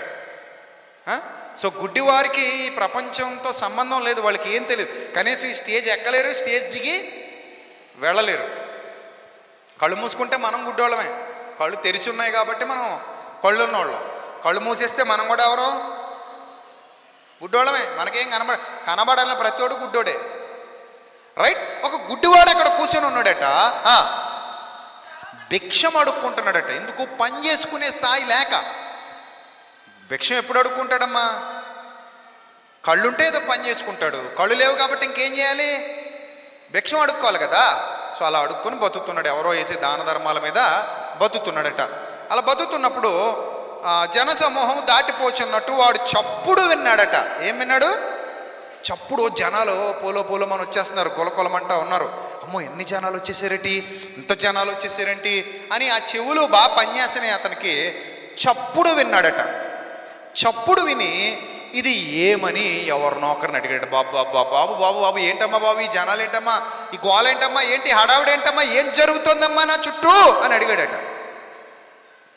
ఇది ఏమని అడుగగా వారు అన్నారట, నజరేయుడైన యేసు ఈ మార్గమున వెళ్ళుచున్నాడని వానితో చెప్పిరి. ఒక్కసారిగా షాక్ అయిపోయాడు. ఏంటి నజరేయుడైన యేసా? ఆయన గురించి ఎంతోమంది చెప్పుకుంటుంటే విన్నాను, చూడలా. పాయింట్ మీరు అర్థం చేసుకోవాలి. చూచి నమ్ముట కంటే, చెప్పాలి, చూడక నమ్మిన వారు ధన్యులు. తోమా నీవు నన్ను చూచి నమ్మితివి. చూచి నమ్మిన వారి కంటే చూడక నమ్మిన వారే ధన్యులు. ఇప్పుడు ఈ గుడ్డివాడు చూశాడా? మరి నజరేయుడని యేసు అనగానే లోపల బలు వెలిగేసింది. నజరేయుడని యేసు అనగానే బలు వెలిగేసింది. ఎలా వెలిగేసింది? జస్ట్ విన్నాడు. గుడ్డివాడైనా చెవులు రెండు పనిచేస్తున్నాయి. అందరూ మాట్లాడుకుంటున్నారు. ఆ గుడ్డోడు చుట్టూ ఉన్నవాళ్ళు మాట్లాడుకుంటుండగా ఎన్నోసార్లు యేసుక్రీస్తు కోసం విన్నాడు. ఎన్నోసార్లు యేసుక్రీస్తుని గురించి తెలుసుకున్నాడు. ఎన్నోసార్లు యేసుక్రీస్తు ప్రత్యక్షతల గురించి చుట్టూ ఉన్నవాళ్ళు మాట్లాడుతుంటే అర్థం చేసుకున్నాడు. ఓ యేసుక్రీస్తు ఇంత గొప్పవాడా, యేసుక్రీస్తు ఇంత శక్తిమంతుడా, ఆయన ఇంత పవర్ఫుల్ శక్తి కలిగిన వాడా, ఔన్నత్యం కలిగిన వాడా, దైవకుమారుడా, మెస్సియా అన్న విషయాన్ని గ్రహించాడు. ఆయనకు అసాధ్యమైనది ఏదీ లేదన్న సత్యాన్ని తెలుసుకున్నాడు. అది తెలుసుకోగానే వెంటనే ఏం చేశాడు చూడండి. అప్పుడు వాడు, యేసు దావీదు కుమారుడా నన్ను కరుణించమని కేకలేయడం మొదలు. ఎందుకు కేకలేయాలంటే ఆ జనసమూహంలో మాట్లాడితే వినబడదు. ఏమా? ఆ జనసమూహంలో ఏం చేస్తే వినబడదు? మాట్లాడితే వినబడదు. మరి ఏం చేయాలి? కేకలేసి పిలవాలి. ఈయన స్వరం యేసుక్రీస్తును తాకాలి. ఈయన స్వరం యేసుక్రీస్తును తాకాలి. నీ స్వరం ఎప్పుడైనా యేసుక్రీస్తును తాకిందా? ఎప్పుడైనా దావీదు కుమారుడా నన్ను కరుణించు అని ఎప్పుడైనా మనం అడిగామా? ఏ విషయంలో అడుగుతాం చెప్పనా? నేను చెప్పనా? అడుగుతాం, మనం అడుగుతాం. ఎప్పుడు? దావీదు కుమారుడా నా డబ్బులు తీసుకుంది కుమారుడా, 2 లక్షలు తీసుకుంది కుమారుడా, ఇవ్వట్లేదు కుమారుడా, అసలు వడ్డీ వచ్చేలాగా ఇప్పించు కుమారుడా అంటాం మనం. అంతేగాని ఆత్మీయ స్థితి గురించి అడగం. నీకు అప్పు పడిపోయానయ్యా, పాపం అనే అప్పు, ఆ అప్పు తొలగించయ్యా అని అడుగుతామా? అసలు అది అడగం. అయ్యా పాపం అనే అప్పు పెరిగిపోయింది, ఆ అప్పుకి వడ్డీ కాదు కదా, అసలు కాదు కదా, నా జీవితం ఇచ్చినా సరిపోదు, నీవు తప్ప ఆ భారము నుండి నన్ను విడిపించగలవారు ఎవ్వరునూ లేరు, ప్రభువా నన్ను కరుణించు, కనికరించని ఏనాడు ఒక విశ్వాసి నోట రాలేదంటే అతను సరైన దారిలో లేడని అర్థం. మీరు గమనించాలి. రాత్రి అడుగుతున్నాడట ఏమనంటే, దావీదు కుమారుడా నన్ను కరుణించమని కేకలేసేస్తున్నాడట. యేసుక్రీస్తును పట్టుకోవాలన్న తృష్ణ ఒక గుడ్డివాడిలో ఉంది. యేసుక్రీస్తును సంపాదించుకోవాలనే తృష్ణ, యేసుక్రీస్తుకు చేరువ కావాలనే తృష్ణ కళ్ళ ముందు ఏం కనబడట్లా. యేసుప్రభు ఇటున్నాడో తెలియదు, ఇటున్నాడో తెలియదు, ఇటున్నాడో తెలియదు, అటున్నాడో తెలియదు, ఎటుపోతున్నాడో తెలియదు. కానీ నేను గట్టిగా కేకలు వేసినప్పుడు ఆయన ఎటున్నా ఈ 360 డిగ్రీ కోణంలో నా స్వరం ఆయనకైతే చేరాలి, వినబడాలి. నా స్వరం ఆయనకు వినబడాలి. ఆయన నా దగ్గరికి రావాలి, నేను ఆయన్ని సంపాదించుకోవాలి, ఆయన ద్వారా నేను మేలు పొందుకోవాలి. అరుస్తున్నాడు, కేకలేస్తుంటే పక్కన ఉన్న వాళ్ళు ఏమంటున్నారట చూడండి. ఊరుకో నోరు మొయ్, అరవకో నోరు మొయ్, ఊరుకో అని ముందర నడుచుచుండిన వారు వారిని గద్దించిరి. అర్థమైందా? ఇక్కడ ఎంత ఆత్మీయ సత్యం ఉందంటే, నువ్వు మనోనేత్రాలు వెలిగించుకుందాం అనుకున్నప్పుడు సాతాను ఏదో రూపంలో నేను గద్దిస్తుంటాడు. ఊరుకో చేసావులే మాయదారి భక్తి, ఊరుకో చదివావులే బైబిల్, ఊరుకో వెళ్ళావులే దేవుని సన్నిధికి, ఊరుకో అంటాడు. ఇప్పుడు అవసరమా ఇది? ఈరోజు వెళ్ళాలా? ఎన్నిసార్లు వినలేదు మనం. ఇప్పుడు వాక్యం అవసరమా నీకు? ఊరుకో. లోకం కంటే గొప్పదా వాక్యం? ఏముంది వాక్యంలో? ఊరుకో. ఎవడు చూసి వచ్చాడు పరలోకం ఉందో లేదో? నువ్వు చూసావా? ఊరుకో. అవకాశం ఉన్నప్పుడే ఎంజాయ్ చేయి, అరవకో, ఊరుకో. ఇప్పుడు వాళ్ళ మాట విని ఊరుకున్నాడు అనుకోండి, చెప్పండి, మీరు చెప్పండి, ఇప్పుడు చెప్పండమ్మా, వాళ్ళ మాట విని ఊరుకున్నాడండి, ఊరుకో అన్నారు కదా, సరే ఊరుకున్నాడు అనుకుందాం. ఇంకేంటమ్మా తర్వాత నెక్స్ట్ ఏంటి చెప్పండి? జీవితాంతం ఎలా ఉండాలి? గుడ్డోడుగానే ఉండాలి. అర్థమైందా? మనోనేత్రాలు వెలిగించుకునుట కొరకు కేకలు వేయాల్సిన సమయం ఇది. గుర్తుపెట్టుకో ప్రియ దేవుని జనాంగమా, దేవుని నామానికి మహిమ కలుగునుగాక. నీ మనోనేత్రాలు వెలిగించుకోవటానికి కేకలు వేయాలి. ఆ కేకలు నోట్లోంచి రాకూడదు, హృదయాంతరాలలో నుండి రావాలి. ప్రభువా నా మనోనేత్రాలు వెలిగించు, ప్రభువా నా కన్నులు తెరువు. దావీదంటాడు, నీ ధర్మశాస్త్రములోని ఆశ్చర్యకరమైన సంగతులను గ్రహించినట్లు ప్రభువా నా కన్నులు తెరువుము అని బ్రతిమలాడాడే దావీదు. అలా నువ్వు మోకాళ్ళ మీద బడి బ్రతిమలాడిన సందర్భాలు ఎప్పుడైనా మన బ్రతుకులో ఉన్నాయా? ప్రభువా నా కన్నులు తెరువు. చాలామంది అంటారు, ఆత్మీయ ఇంకా బలంగా ఉండాలని ప్రార్థన చేయండి అనయ్య, నేను ఆత్మీయంగా ఇంకా ఎత్తుకెదిగిపోవాలని ప్రార్థన చేయండి అనయ్య. నేను చేయాలా? నువ్వు చేయవా? నేను చేయాలా నీకోసం? నువ్వు చెయ్యు. సరే నీ అన్నం కూడా నేను తినేస్తాను, నాకు పెట్టి. నువ్వు ఆత్మీయంగా బలంగా ఉండవుడు. నీ అన్నం నువ్వు తినాలా, నేను తినాలా? చెప్పమ్మా, నీ అన్నం నువ్వు తింటే బాగుంటుందా, నేను తింటే బాగుంటుందా? నీకు బలం వస్తుందా? ఎవరు తింటే బలం వస్తుంది? నువ్వు ఆత్మీయంగా బలంగా ఉండాలని నేను ప్రార్థన చేస్తే నీకు బలం వచ్చేద్దటి. మరి ఏం చేయాలి? నువ్వు ఉండాలి, నువ్వు ఉండడానికి ప్రయత్నించాలి. దానికి ప్రార్థన కాదు దానికి ముఖ్యం. ముందు నువ్వు రెడీ చేసుకో, లోపల సిద్ధపడు, అడుగేయి. ఊరుకోమంటాడు అపవాది. ఊరుకో, మారొద్దు, ఊరుకో. బాప్తిసం తీసుకుంటావా? వద్దు, ఊరుకో అంటాడు. ఇప్పుడు బాప్తిసం ఎందుకు? ఊరుకో, ఇంకా చాలా టైం ఉంది, ఊరుకో అంటాడు. మనం ఏం చేస్తాం? సరే మా అమ్మ వద్దందలే, ఊరుకుందాం, మా నాన్న వద్దంటున్నాడు, ఊరుకుందాం అంటే నీకు మారు మనసు వచ్చినా కూడా సాతాను నిన్ను ఏం చేస్తున్నాడు తెలుసా? ఊరుకో, వద్దులే, ఊరుకో.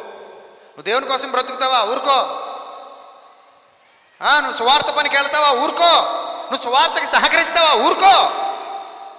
ఎన్ని విషయాల్లో నిన్ను ఊరుకోబెట్టేస్తున్నాడు పొగేసి. అవసరమైతే పడుకోబెట్టేస్తాడు వాడు. ఎన్నోసార్లు ప్రభువా ఈ సంవత్సరం నీ కోసం బ్రతుకుతానని తీర్మానాలు చేసుకుంటారు, రెండో రోజుకే తీర్మానం గట్టెక్కిపోద్ది.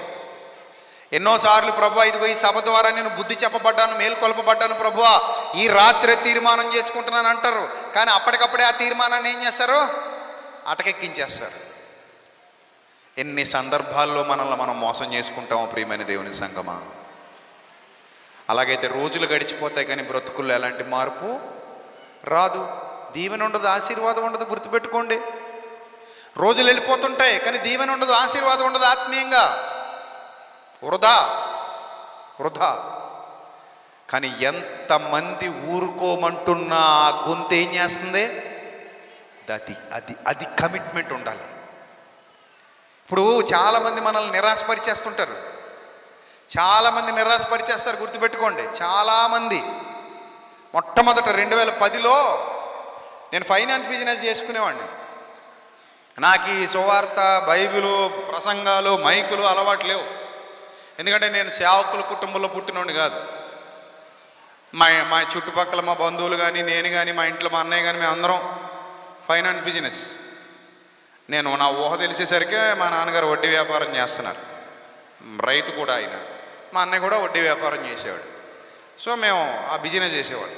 సో నేను 2010లో నేను సేవలోకి వచ్చేయాలి అని బలమైన నిర్ణయాలు నా మనసు నన్ను ప్రేరేపిస్తున్నప్పుడు నాకు నిద్ర పట్టట్లా.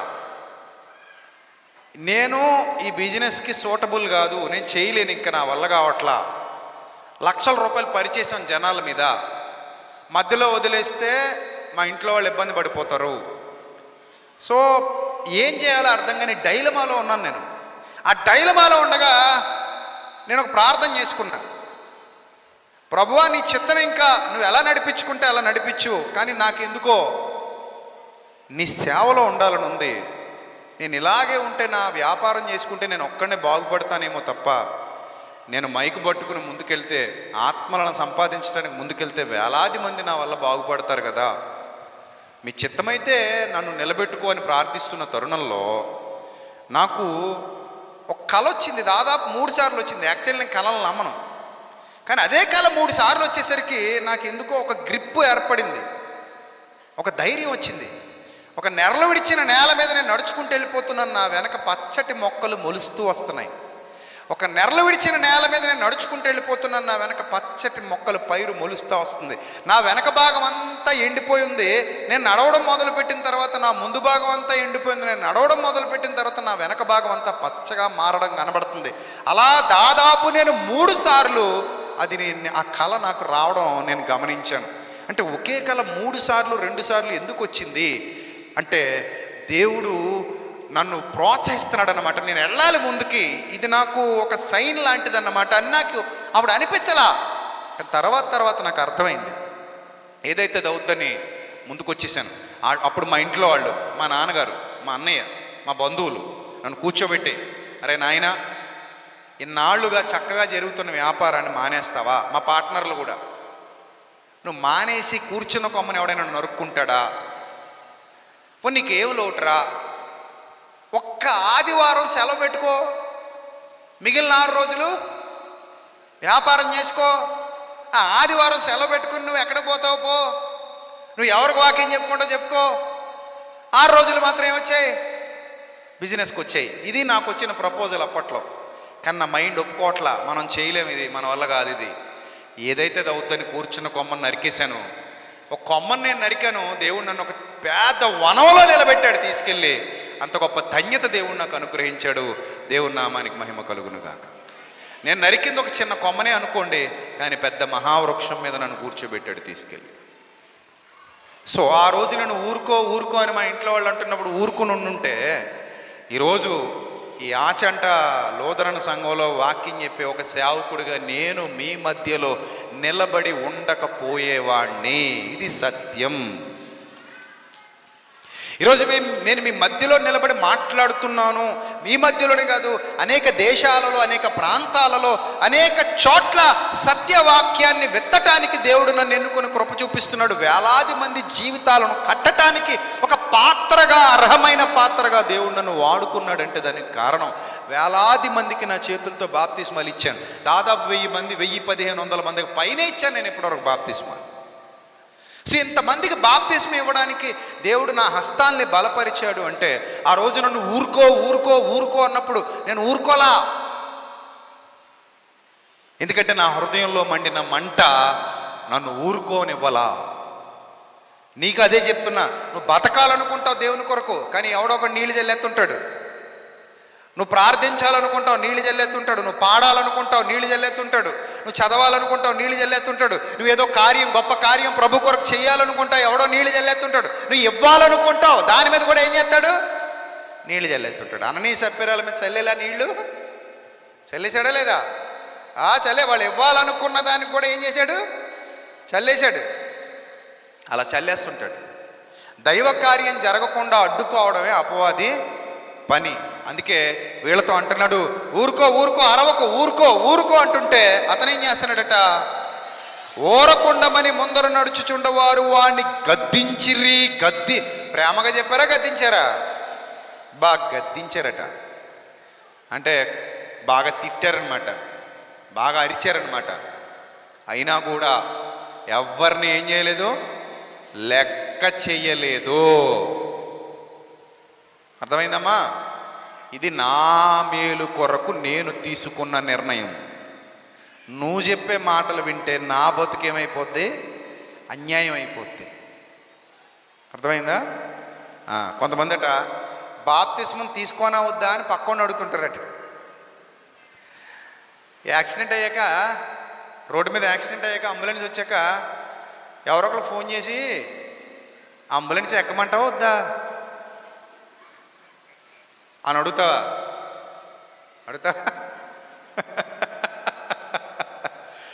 అడుగుతావా? అడగవు కదా.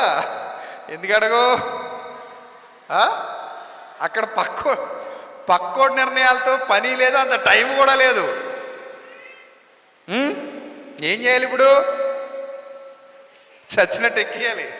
బాబు తొందరగా తొందరగా తొందరగా బాబు, సైరన్ గట్టిగా మోగించు, ఎవడు అడ్డు రాకుండా తొందరగా తీసుకెళ్ళిపోయిన హాస్పిటల్లో పడే బాబు. రక్షణ అంతకంటే ఇంపార్టెంట్. ఎవరిని అడగక్కర్లా. నువ్వు మారు మనసు పొందితే అర్ధరాత్రి కూడా నువ్వు బాప్తిస్మం తీసుకోవచ్చు. జైలు అధికారికి ఎప్పుడు ఇచ్చారండి బాప్తిస్మం? ఎప్పుడండి? రాత్రిపూటనే ముహూర్తాలను చూశాడా? మంగళవారం మధ్యాహ్నం 3:45 సుముహూర్తమందు నీకు బాప్తిస్మం ఇచ్చేదను అన్నాడా? మరేమన్నాడు? అర్ధరాత్రి అయినా అపరాత్రి అయినా బాబయ్య పోదాం పదా, ఇదిగో నీళ్లు నాకు బాప్తిస్మం ఇచ్చేటకు ఆటంకం ఏమంటాడు? అలాగనమాట ఒక చోట. సో అంత తొందరగా నిర్ణయాలు తీసుకోవాలి. నువ్వు వాయిదాలు వేయకూడదు. నువ్వు మంచి పని చేసేటప్పుడు మళ్ళీ ఎవరినో అడగడం ఏంటి? మంచి పని చేయడానికి మళ్ళీ ఎవరినో వాయిదాలు అడగడం ఏంటండి? చాలామంది క్రైస్తవులు చూడండి, డిసెంబర్ 31కి వచ్చేసరికి సెట్ అయిపోదాం అనుకుంటారు. అప్పుడేమన్నా ముహూర్తమా? తాగుబోతోళ్ళ దగ్గర ఉంటుందా సైకాలజీ? ఆడేమంటాడు తెలుసా? ఇదిగో ఏమే ఎక్కువ ఇబ్బంది పడకే, మీ అమ్మగారింటికి అది వెళ్ళిపోకే అత్తమాను, నువ్వు పెట్టి సర్దికెళ్ళిపోతుంటే నాకు తీసుకురావడం ఇబ్బంది అవుతుంది. ఈ డిసెంబర్ 31 దాకా ఓపుకట్టు, అప్పుడు మానేయకపోతే నీ చెప్పు తీసి కొట్టాడు. నువ్వు 100 చెప్పులు రెడీ పెట్టుకున్నాడు మాండు. అర్థమైందా? ఆ డిసెంబర్ 31 అన్నది ఉత్తిదే అబద్ధం. అప్పుడు దాకా అలాగ అంటాడు, మళ్ళీ ఆ తర్వాత మళ్ళీ అంటాడు, ఇదిగో వచ్చి డిసెంబర్ 31కి మానేస్తానే బాబు అంటే వాడు మారడు. అంతే. నిజంగా మానాలనుకుంటే డేట్లు అవసరం అండి? నిజంగా మానాలి. నా భార్య నాకు ఇంపార్టెంట్, నా పిల్లలు నాకు ఇంపార్టెంట్, నేను చచ్చిపోతే వాళ్ళు అనాథలు అయిపోతారు, ఈ డబ్బులన్నీ హాస్పిటల్కి పోయాలి, తగలేయాలి, ఎందుకు? దీనివల్ల నాకు ఉపయోగం ఏముంది? పేకల దాకా తాగిన ఆరోగ్యాన్ని పాడు చేసుకోవడం తప్ప దీనివల్ల నాకు రూపాయి ప్రయోజనం లేదు. మానేయాలనుకుంటే ఈరోజే మానేస్తారండి. డిసెంబర్ 31 ఎందుకు? మళ్ళీ మనకి ముహూర్తాలు ఎందుకు? మంచి పని ఇప్పుడే చేయాలట, చెడ్డ పని వాయిదాలు వేయాలట. కానీ మనం ఏం చేస్తాం? చెడ్డ పనులు ఇప్పుడే చేస్తాం, మంచి పనులు ఏం చేస్తాం? వాయిదాలు వేస్తాం. అది దిక్మల సైకాలజీ. సో నీతి కార్యం చేయటానికి ఎవడు ఊరుకోమని చెప్పినా ఊరుకోవాల్సిన పని లేదు. సో అంతమంది ఊరుకోమన్నా కూడా ఎవరి మాట వినకుండా మరీ ఎక్కువగా సౌండ్ పెంచాడట. అరే మీరు గద్దిస్తే గద్దించుకోండి, కొడితే కొట్టుకోండి, తిడితే తిట్టుకోండి, నేను నా రక్షణను పోగొట్టుకోలేను, పోతే మళ్ళీ నా రక్షణ నా దగ్గరికి రాదు. అసలే గుడ్డోడిని, ఆయన దగ్గరికి నేను వెళ్ళాలంటే వెళ్ళలేను. వచ్చిన అవకాశాన్ని పోగొట్టుకునేంత మూర్ఖుణ్ణైతే నేను కాను. ఒక గుడ్డోడుకున్న జ్ఞానం కూడా ఈ రోజున తెలివైనోడిని అనుకుంటున్న క్రైస్తవుడికి లేకపోతే, లేదా ఒక విశ్వాసికి లేకపోతే, ఒక సువార్త విన్నవాడికి లేకపోతే ఏమనుకోవాలి చెప్పండి ప్రియమైన దేవుని సంగమా? చెప్పండి. వచ్చిన అవకాశాన్ని పోగొట్టుకునేంత మూర్ఖుణ్ణైతే నేను కాను అని ఇంకా సౌండ్ ఏం చేశాడు? పెంచుతున్నాడు. మీరు పెంచకండి. సౌండ్ ఏం చేశాడట? ఇంకా పెంచేస్తున్నాడు. ఇంకా మరి ఎక్కువగా ఏం చేశాడట? కేకలు వేసెను, దావీదు కుమారుడా నన్ను కరుణించమని కేకలు వేసాను, మరీ ఎక్కువగా కేకలు వేసాను. అంతటా సౌండ్ ఎక్కడ దాకా వెళ్ళిపోయింది? అది సౌండ్ యేసుప్రభు చెవుల్లోకి వెళ్ళిపోవాలి. సౌండ్ ఎక్కడికి వెళ్ళిపోవాలి? యేసుప్రభు చెవుల్లోకి వెళ్ళిపోవాలి. నీకు ఆశీర్వాదం వచ్చేయాలి, అక్కడ నుంచి నీకు దీవెన వచ్చేయాలి నీ ఆత్మీయ జీవితానికి. అలా ఉండాలి నీ హృదయం నుంచి వచ్చే ధ్వని, నీ హృదయ స్పందన, నీ మనోస్పందన అక్కడికి వెళ్ళి తాకాలి. ఆయన సింహాసనాన్ని కదిలించాలి. ఆయన చెవులలోనికి వెళ్ళి అంతటా యేసు నిలిచి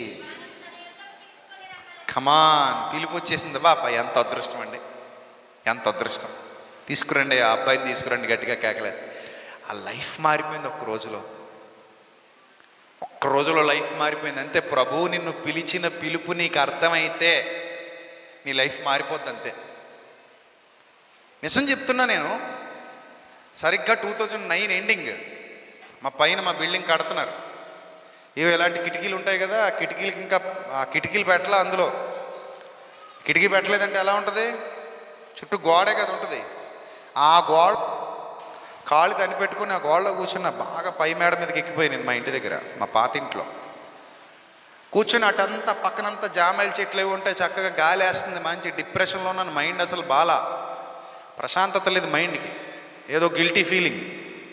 అలా కూర్చొని ఆలోచిస్తున్నప్పుడు నాకేవో పిచ్చి ఆలోచనలు వస్తున్నాయి, ఒకసారి చచ్చిపోమన్న ప్రేరేపణలు వస్తున్నాయి. అలా ఉన్న టైంలో ఆ పక్కనే ఉన్న ర్యాక్లో ఎప్పుడుదో పాత బైబిల్ కిందనంతా సర్దుతున్నారు కాబట్టి పైన పెట్టేశారు కొన్ని. ఆ పాత బైబిల్ కనబడింది. ఫస్ట్ నా జీవితంలో జరిగింది. అప్పుడు అది వరకు చాలాసార్లు మా అమ్మ పూరు పెడుతుంటే ఒక కీర్తన చదివి పక్కన పెట్టేవాడిని. అప్పుడు నా మైండ్కి మనస్ఫూర్తిగా అనిపించింది బైబిల్ చదవాలని. సరే చదువుదామని చెప్పి తీశా. అలా మొదలైంది ఈ స్పిరిచువల్ జర్నీ. అలా 2009 ఎండింగ్లో మొదలైన జర్నీ ఇదిగో 2023 వచ్చాం. ఎక్కడికో పోయింది, సముద్రం అంత అయిపోయింది, మహాసముద్రం అంత అయిపోయింది. అసలు నేను ఆ రోజు నాకు తెలియదు ఆ బైబిలే నేను ఇలా మీలాంటి వాళ్ళందరికీ బోధించబోతున్నాను. నిజానికి నాకు నిజంగా తెలియదు. ఆ రోజు నాకు నిజంగా తెలియదు. ఆ బైబిల్ నేను తీయబోతున్నాను, చదవడం మొదలు పెట్టబోతున్నాను. ఈరోజు ఇన్ని వేల మందికి నా ద్వారా బైబిల్ బోధించబడే స్థాయికి ఎదగబోతున్నాను. దేవుడు నన్ను అలా ఎన్నుకోబోతున్నాడన్న సంగతి నిజంగా ఆ రోజు నాకు తెలీదు. దేవుని ఎదుట మీకు సాక్ష్యం ఇస్తున్నాను. అది దేవుని చిత్తం. ఒక్కసారి నువ్వు నా యొద్దకు వచ్చి వారిని నేను ఎంత మాత్రము త్రోసివేయను. నిర్ణయం వెంటనే తీసుకోవాలి, అరవాలి. ఆ రోజు అరిస్తేనే యేసుక్రీస్తు ప్రభు వారికి వినబడుతుంది. వినబడితేనే రా తీసుకురండి అంటాడు. నా యొద్దకు వచ్చి వారిని నేను ఎంత మాత్రము త్రోసివేయను. రా రా రా నాన్న తీసుకురండి అంతే. వెళ్ళారట, తీసుకొచ్చారట. యేసు నిలిచి వారిని తన యొద్దకు తీసుకొని రమ్మనను. వాడు దగ్గరకు వచ్చినప్పుడు ఆయన అడిగాడట, అరే నాన్న చెప్పు, నేను నీకేమి చేయగోరుచున్నావని అడుగగా, ప్రభువా నాకు ఈ దేశపు యువరాణితో పెళ్లి కావాలి ప్రభువా, చేసే ప్రభువా అన్నాడు అనుకోండి. మీరేమంటారు చెప్పండి? పక్కన ఉంటే చెప్పండి, మీరేమంటారు పక్కన ఉంటే? డెప్ మీద కొట్టి, ఎరా నీకు ఈ దేశపు యువరాణితో పెళ్లి కావాలా, ఇంకేం వద్దడరా నీకు అని అంటారనరా? అంటే మీకు ఏమనిపిస్తుంది? ఒకవేళ అలాగే అడిగాడని రాయబడి ఉందనుకోండి, ఇక్కడ లేదు ఉందనుకోండి, కాసేపు మీరు గుడ్డివాడిని అబ్బా తెలివైనోడు అంటారా, తెలివి తక్కువడు అంటారా? చెప్పండి కదా. పోనీ ఇంకోటి ఏమడిగితే బాగుంటుంది? ఈరోజు చాలామంది అలాగే నడిపిస్తున్నారు దేవుని దగ్గరికి. నాకు కొన్ని సందర్భాల్లో కొంతమంది చేసే ప్రకటనలు నచ్చవు. ఏమని చెప్తారు తెలుసా? సువార్త ప్రకటన అని పెడతారు, సందేశం పేరు సువార్త సభలు అని పెడతారు. ఆ సభలను బట్టి ఇన్విటేషన్ ఏమని చెప్తారో తెలుసా? అప్పుల బాధలా అంటాడు. ఇదేంటిది సువార్త సభ అన్నావు? నువ్వు ఏమని పెట్టావు టైటిల్? సువార్త సభలనే కదా పెట్టావు. సువార్తలో అప్పుల గొడవ ఎక్కడుంది? సువార్తలో అసలు గొడవ ఏ గొడవ ఉంది? అసలు గొడవ పాపము నుండి విడుదల, ప్రయాసపడి పాప భారము మోసుకొనిచున్న సమస్త జనులారా, అది కదా అసలైన అప్పు, ఆత్మీయ అప్పు. అది ఆ అప్పు ఉంటే పరలోకానికి వెళ్ళలేవు, అది తీరాలి ముందు. అది పక్కనెడిసాడు. మరి ఏమంటాడు? లోక సంబంధమైన మామూలు అప్పులు అది ఎదరో తీర్చుకుంటాం, అదే పెద్ద పెద్ద విషయం కాదు, ఎదరో తీర్చుకుంటాం. ఒకవేళ తీర్చకుండా చచ్చిపోయినా మనల్ని ఎవడో అడగడు ఇంకా. కానీ పాపం అనే అప్పు అయితే అడుగుతాడు కదా మరి. కానీ సువార్త సభను పెట్టి విదేశాలకు వెళ్ళలేకపోతున్నారా? ఒక దౌర్భాగ్యుడే. నువ్వేనా బ్రోకర్ కంపెనీ పెట్టుకున్నావా? సేవకుడివా? విదేశాలకు వెళ్ళలేకపోతున్నారా? ఇవా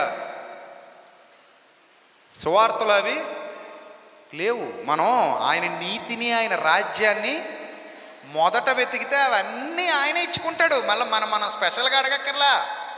మొదట ఆయన నీతిని, ఆయన రాజ్యాన్ని వెతకండి, అప్పుడు అవన్నీ మీకు అనుగ్రహింపబడి. మొదటేది అవా నీత? మొదట అవా నీత కదా? నీత అని పేరు పెట్టి అవి అడగమంటారేంటి మరి? పేరేమో నీతి పేరు పెట్టారు, కానీ అడగమంటాం ఏంటి అవి? కానీ ప్రభు ఏమన్నాడు? ముందు నీతిని వెతకండి, అవన్నీ మీకు ఆటోమేటిక్గా మీకు ఏది అవసరమో అవి మీ దగ్గరకు వస్తాయి. వాటి గురించి పెద్ద ఆలోచించకండి. అసలైంది ఇదే. అసలైంది దేవుని నీతి, దేవుని రాజ్యం. నువ్వు ఎప్పుడైతే దేవుని నీతి, దేవుని రాజ్యాన్ని అడుగుతావో, వాటి కోసం వెతుకుతావో, ఇవి చిన్న చిన్నవి ప్రభువే చూసుకుంటాడు. ఇప్పుడు ఆ రోజు నేను చేసే బిజినెస్ మానేశానండి. నేను ఏమైనా అడుక్కు తింటున్నానా? ఇప్పుడు ప్రభు నన్ను పోషించట్లా? పోషిస్తున్నాడా లేదా? ఆకాశ పక్షుల్ని చూడండి అన్నాడా? మన ప్రభు మనల్ని విడువడు, ఎడబాయడు కదా. ఆ ధైర్యం మన దగ్గర ఉన్నప్పుడు నువ్వు విశ్వాసిగా ఉండాలి. వెతకమన్నవి వెతకాలి, అంతే తప్ప సువార్తకు మళ్ళీ కొత్త అర్థాలు చెప్పకూడదు. సువార్త భాష్యాన్ని మార్చకూడదు. ఆయన ఏది బోధించమంటే అదే బోధించాలి. పాపులను రక్షించుటకు క్రీస్తు యేసు లోకానికి వచ్చాను, అంతేనా? నిన్ను విదేశాలకు పంపించడానికి వచ్చాడా? ఎందుకు వచ్చాడమ్మా? పాపులను రక్షించడానికి. ముందు అది అడుగు. విదేశాలు కాను ఆయన చిత్తమైతే వెళ్తావా, లేదంటే లేదు, అది తర్వాత విషయం. విదేశాలకు వెళ్ళిన వాళ్ళే బతుకుతున్నారా? వెళ్ళకుండా కూడా బతుకుతున్నారుగా కదా. సో బ్రతకటం ఇంపార్టెంట్ కాదమ్మా. ఏదోరా బతికేస్తాం. ప్రభు కృప ఉంటే అడవిలో కూడా అన్నం పెడతాడు. పెట్టాడా లేదా? అడవిలో అన్నం పెట్టాడా? ఆకాశం నుండి కురిపించాడట. ఆయన తలుచుకుంటే ఎంతమ్మా. ఏలియాకి అన్నం ఎవరు పట్టుకొచ్చారట? కాకులు అసలు అన్నం పట్టుకొస్తాయటి. చిన్నపిల్లల చేతిలో బిస్కెట్లు ఎత్తిపోతాయి. అలాంటిది కాకి చేత మొక్కలు పంపాడు. మొక్కలు అసలు మొక్క అయితే అసలు పెట్టదు అది. దాని గుణమే మొక్కలు ఎత్తిపోయే గుణం.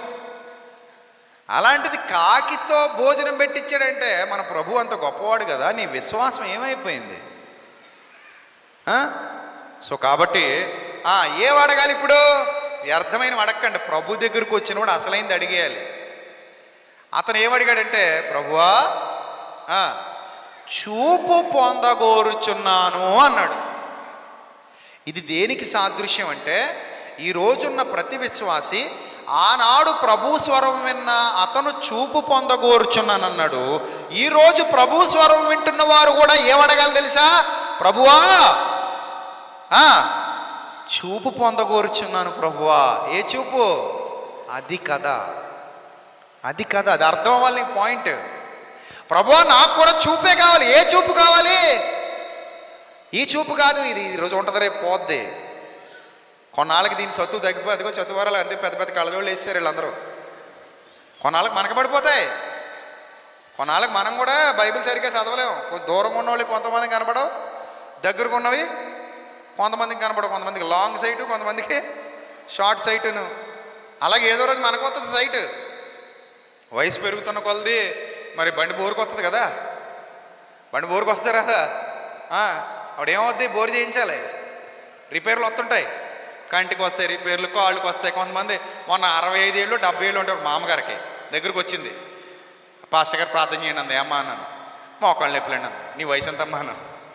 70 ఏళ్ళు. 70 ఏళ్ళకి మోకాళ్ళ నొప్పులు రాకపోతే ఏమొస్తాయమ్మా? 70 ఏళ్ల పాటు ఈ యంత్రాన్ని ఏం చేసావు? వాడేసి అరగదీసి పడేసావు. ఇంక బోరుకు వచ్చింది బండి. అధిక బలం ఉన్న ఏడలా 80, ఇంకా 70 అంటే నువ్వు డెడ్ లైన్కి వచ్చావు. ఎప్పుడెప్పుడా గంట కొడతా అలాంటి స్థితిలో ఉన్నప్పుడు మోకాళ్ళ నొప్పులు, జుట్టు రాలిపోతుంది అనకూడదు. నువ్వేం 16 ఏళ్ల బాలాకుమారివి కావు. పోతుంటాయి. ఇంక మన పోయే కాలం తప్ప వచ్చే కాలం కాదమ్మా. 70 అంటే ఊరు బొమ్మంటుందట, కాడి రమ్మంటుందట. అప్పుడు వచ్చి మోకాళ్ళ నొప్పులండి, జిగురు అరిగిపోయిందండి, లేకపోతే తల ఊడిపోతుందండి, జడ ఎంత పొడుగుండేదండి ఇది వరకు, ఇప్పుడు ఎంత అయిపోయిందండి అలా అనకూడదమ్మా. కాలానుగుణంగా శరీరంలో ఏమవుతాయి, కొన్ని మార్పులు ఇంకా అలా వస్తుంటాయి. మరి 70 ఏళ్ళు అంటే చాలా మార్పులు వస్తాయి. కాబట్టి మన లైఫ్ అనేది వెళ్ళిపోయేదే తప్ప వచ్చేది కాదు. ఆ మాత్రానికి మనం ఈ అడగకూడదు. మనం ఏం అడగాలంటే చూపు కావాలి. ప్రభువా నాకేం కావాలి? చూపు కావాలి. మీ అందరూ మీ మనస్సులో కోరుకోండి. నిజమే కదా, మనకి ఏం కావాలి? ఏ చూపు కావాలి చెప్పండి అమ్మా. మనోనేత్రాలు వెలిగింపబడాలమ్మా. మీకు ఎంత బాగా మనోనేత్రాలు వెలిగింపబడితే అంత బాగా వాక్యం అర్థం అవుద్ది. నిజం. అంత బాగా లోతైన మర్మాలు పరిశుద్ధాత్ముడు అర్థం చేయిస్తాడు. అంత లోతైన స్థితిలోనికి నడిపిస్తాడు. నీ వాక్యమును చూడగలిగే కన్నులు నాకు ఈ ప్రభువా అని అడగండి. నీ వాక్యంలో లోతులు తెలుసుకోగలిగే కన్నులు నాకు ఈ ప్రభువా. పాపంతో పోరాడాలంటే ఆత్మీయ నేత్రాలు వెలిగింపబడాలి. అయితే ఎవడబడితే వాడు మోసం చేస్తాడు మిమ్మల్ని. ఈరోజు చాలామంది మోసగాళ్ళు ఉన్నారు క్రైస్తవ సమాజంలో మనల్ని దారి తప్పించడానికి. మన కర్మ కొద్దీ ఎక్కువైపోయారు క్రైస్తవ్యంలో మోసగాళ్ళు.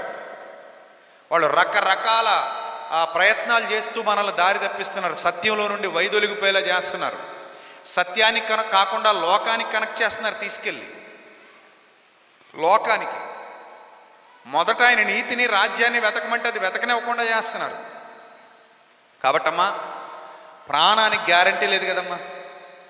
అంటే రక్షణ మనకి వయసుతో నిమిత్తం లేకుండా అందరికీ అవసరమే. ఇప్పుడు మరణానికి వయసుతో సంబంధం ఉందా? మరి అప్పుడు రక్షణకు కూడా వయసుతో సంబంధం లేదు. అంటే ఊహ తెలిసిన తర్వాత, ఒక ఏజ్ వచ్చిన తర్వాత, అంటే ఒక యుక్త వయసు వచ్చిన తర్వాత, టీనేజ్కి వచ్చిన తర్వాత, యువత మొదలుకొని చిన్నపిల్లలకైతే ఏం పర్లేదు, వాళ్ళకి ఇంకా ఏం తెలియదు కాబట్టి చిన్నపిల్లలను పక్కన పెట్టేస్తే, యువత ఖచ్చితంగా సత్యమును అనుసరించి నడుచుకుని వారై ఉండాలి. అందుకే యవ్వన కాలమున కాడి మోయుట నరునికి మేలు అన్నాడు. ఎప్పుడమ్మా కాడి ఎప్పుడు మోయాలి? యవ్వన కాలమున కాడి మోయుట నరునికి మేలు. కాబట్టి ఇప్పుడు ప్రభువా చూపు పొందకోరుచున్నాను. ఆ రోజు అతను అడిగాడు, ఈరోజు మనం అడుగుతాం. ఆల్రెడీ ఒకవేళ మీరు మనోనేత్రాలు వెలిగింపబడిన వారైతే మీకు ఏ ఇబ్బంది లేదు. ఆ రూట్ మ్యాప్ పట్టుకొని మీరు నేరుగా ఎక్కడికి వెళ్ళిపోతారు? పరలోకానికి వెళ్ళిపోతారు. ఆ రూట్ మ్యాప్ మీకు అర్థం అవుద్ది. మీకు కళ్ళు తెరవబడితే మీకు అర్థమైపోద్ది. అప్పుడు యేసు ప్రభు అన్నారట, యేసు చూపు పొందుము, అడుగు ప్రతివానికి ఇయ్యబడును, అడుగు ప్రతివానికి ఇయ్యబడును. చూపు పొందుము, నీ విశ్వాసము నిన్ను స్వస్థపరిచినని వానితో చెప్పాను. అంటే నువ్వు చూపు పొందాలంటే ముందు ఏముండాలి? నీకు విశ్వాసం. ప్రభువా నా ఆత్మీయ నేత్రాలు తెరువు ప్రభువా. నీ గ్రంథములోని సత్యమును తెలుసుకున్నట్లుగా నా ఆత్మీయ నేత్రాలు వెలిగించు. సత్యమేదో అసత్యమేదో తెలుసుకోగలిగే జ్ఞానమే. సత్యమైన బోధ ఏదో అసత్యమైన బోధ ఏదో తెలుసుకోగలిగే జ్ఞానమే. బైబిల్ని అర్థం చేసుకోగలిగే జ్ఞానమే ప్రభు. అలాంటి బోధలోనికి నిన్ను నడిపించు ప్రభువా. ఆ జ్ఞానం నాకు ఈ ప్రభువా అని అడగండి. ఇప్పుడు నేనున్నానా? నన్ను ఎవరు బైబిల్ పట్టుకుని మోసం చేయలేరు. ఎందుకు నన్ను ఎవరు బైబిల్ పట్టుకుని మోసం చేయలేరంటే, బైబిల్లో ప్రభు కృప వల్ల, ప్రభు దయ వల్ల నేను చాలా లోతుగా అధ్యయనం చేశాను, చేస్తూనే ఉంటాను. సో నా బ్రతుకంతా బైబిల్తో నిండిపోయింది. కాబట్టి బైబిల్ నా దగ్గర పట్టుకొచ్చి నన్నంత సునాయాసంగా సులువుగా మోసం చేయగలిగే క్యాపబిలిటీ ఎవరికి లేదు. నేను అంత ఈజీగా వాళ్ళ మాయలకి మోసాలకి పడిపోయేవాడిని కాదు నేను. అర్థమైందా? కానీ మీలో చాలామంది నన్ను మోసం చేయొచ్చు, మాయ చేయొచ్చు. మొన్న ఎవరో ఒక ఆయన ఒకళ్ళ ఇంటికి వెళ్ళాడట. అమ్మ మీ బంగారం అంతా తెచ్చి బయటెట్టండి, ప్రార్థన చేయమన్నాడు దేవుడు అన్నాడట.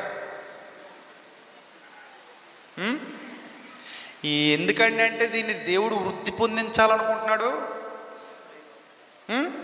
తీసుకురండి అమ్మ అంటే ఎరుబాగులోళ్ళు కదా, తీసుకొచ్చి పెడితే అంతే, అక్కడ ప్రార్థన, ఈ బంగారం మొత్తం ముందు చల్లి మొత్తం పట్టుకెళ్ళాడు.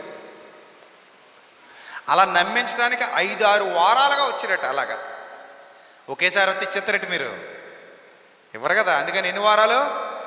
5-6 వారాలు ప్లాన్ వేసి ఓపిక పట్టి ఓర్చుకొని వాళ్ళ దగ్గర నమ్మకం గెలుచుకొని చక్కగా వేసాడట. అప్పుడు మనం ఏం చేయాలి? నాలాడి దగ్గరికి వచ్చాడు అనుకో, బాబు మీ ఇంట్లోని బంగారం అంతా తెచ్చి బయట పెట్టి బాబు ప్రభు ప్రార్థన చేయమన్నాడు అన్నాడు అనుకో, ప్రభు నాకు చెప్పాక తెత్తానులే అంటాను నేను. మరి అంతే కదా. కొర్నేల్ని పేతురుని రప్పించుకోమని కొర్నేలికి చెప్పాడా? వెళ్ళమని పేతురికి చెప్పాడా లేదా? ఓన్లీ కొర్నేలికి చెప్పి పేతురికి చెప్పలేదు అనుకోండి, పేతురు వెళ్తాడా? వెళ్ళడు కదా. అదన్నమాట. కొంచెం బుర్రనోట్టు ఆలోచిస్తాడు. వాక్యం తెలిసినోడు వాక్యం తెలిసినట్టుగా బిహేవ్ చేస్తాడు.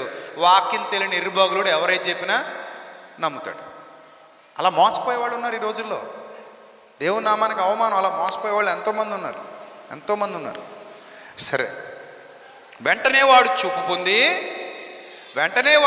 పొంది దేవుని మహిమపరచుచు, అది అందరూ అండర్లైన్ చేసుకోండి, ఆయనను వెంబడించెను. తన దారిని తాను వెళ్ళిపోయాడా, ఆయన వెంబడించాడా? అది కదా. నువ్వు చూపు పొందిన తర్వాత ఆయన వెంబడిస్తావు. అప్పుడు నీకు అర్థం అవుద్ది యేసు అంటే ఎవరో. నీ మనోనేత్రాలు వెలిగింపబడితేనే సువార్త ప్రకాశం నీకు అర్థం అవుద్ది. లేదంటే ఈ యుగ సంబంధమైన దేవత అవిశ్వాసులైన వారి మనోనేత్రాలకు ఏం కలిగజేసింది? గుడ్డితనం కలిగజేసింది. యేసు అంటే ఎవరో అర్థం కాదు.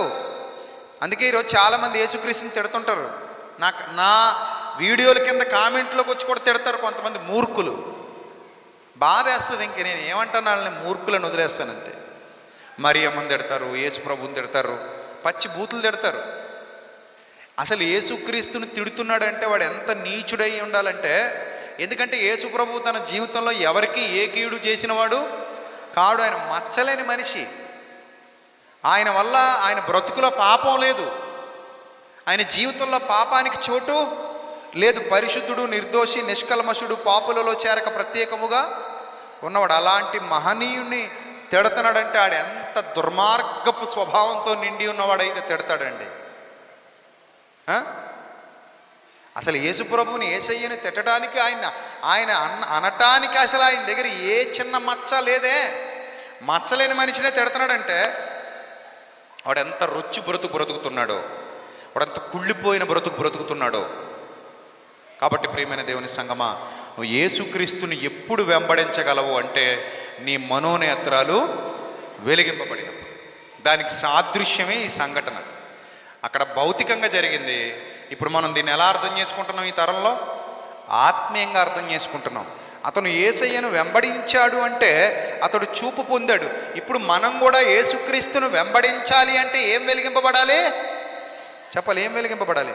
మనోనేత్రాలు వెలిగింపబడితేనే నేను దేవుని కోసం బతకగలను. నువ్వు దేవుని కోసం బతకగలవు, లేకపోతే నేను దేవుని కోసం బ్రతకలేను. మనోనేత్రాలు వెలిగింపబడితే నేను దేవుని కోసం ఏదైనా చేయగలను, చివరికి ప్రాణమైనా ఇవ్వగలను.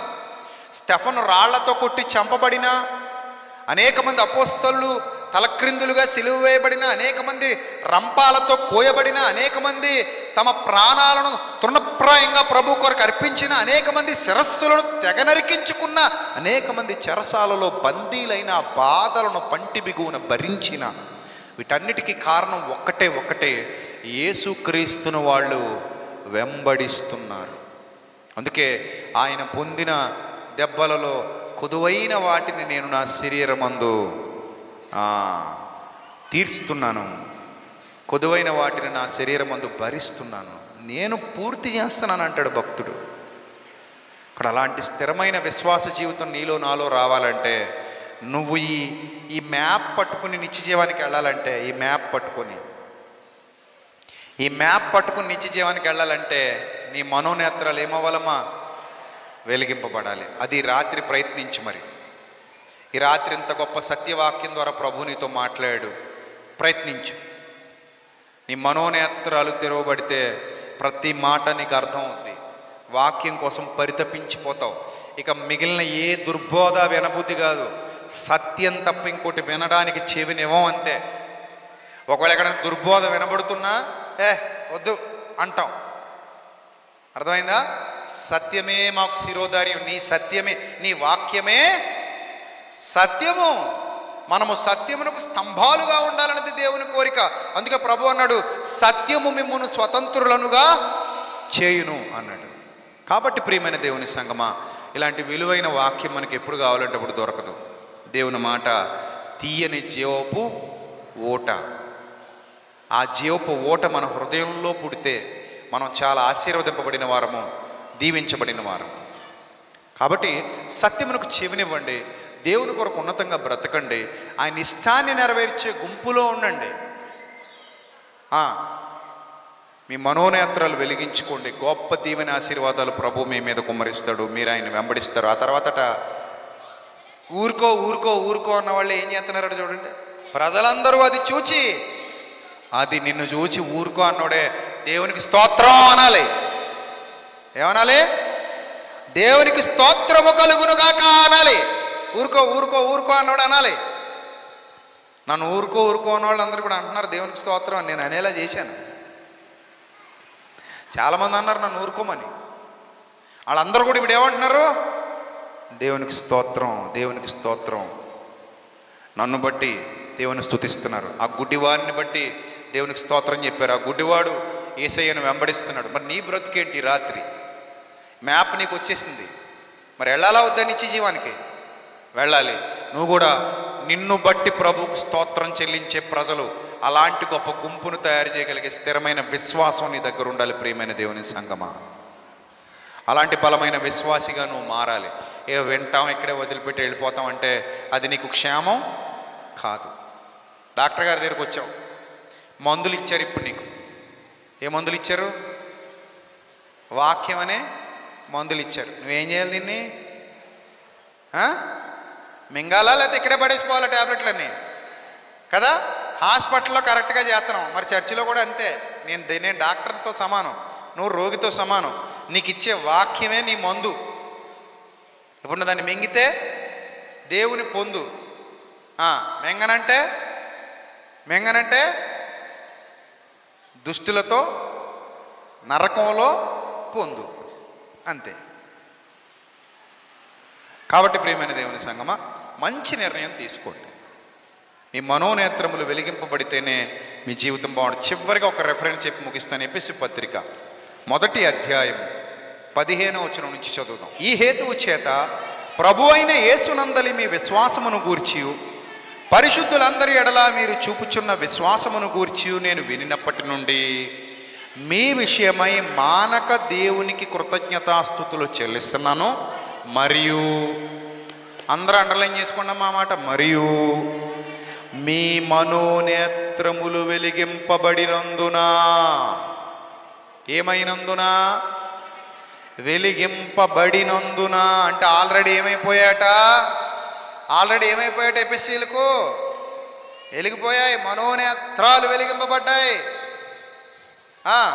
వారి మనోనేత్రాలకు గుడ్డితనం లేదు. మరి ఏమయ్యాయి? వెలిగింపబడినందున. ఇప్పుడు ఏమర్థం అవుతాయంటే, అమ్మ గుర్తుపెట్టుకోండి, మనోనేత్రాలు వెలిగింపబడితే మనకు వచ్చే బెనిఫిట్స్ ఏంటో చెప్తున్నాడు చూడండి. ఆయన మిమ్మల్ని పిలిచిన పిలుపు, ఆ పిలుపు వల్ల అయిన నిరీక్షణ, పరిశుద్ధుల్లో ఆయన స్వాస్థ్యం, దాని యొక్క మహిమైశ్వర్యం ఎలాంటిదో, ఆయన క్రీస్తు యేసునందు వినియోగపరిచిన బలాతిశయమును బట్టి విశ్వాసం ఉంచిన మన యందు ఆయన చూపుచున్న తన శక్తి యొక్క అపరిమితమైన మహత్యం ఎంత గొప్పదో మీరు తెలుసుకోవడానికి ఛాన్స్ ఉంటుంది. ఎప్పుడు? మనోనేత్రాలు వెలిగింపబడితే ఇవన్నీ అర్థమవుతాయి. వెలిగింపబడలేదనుకోండి, ఏం అర్థం కావు. అర్థమైందా? ఇప్పుడు మీ కళ్ళు, ఇప్పుడు మీరు సభ అయిపోయాక ఆమె అనగానే అందరు ఎక్కడికి వెళ్ళిపోతారు? ఎలా వెళ్ళిపోతారు?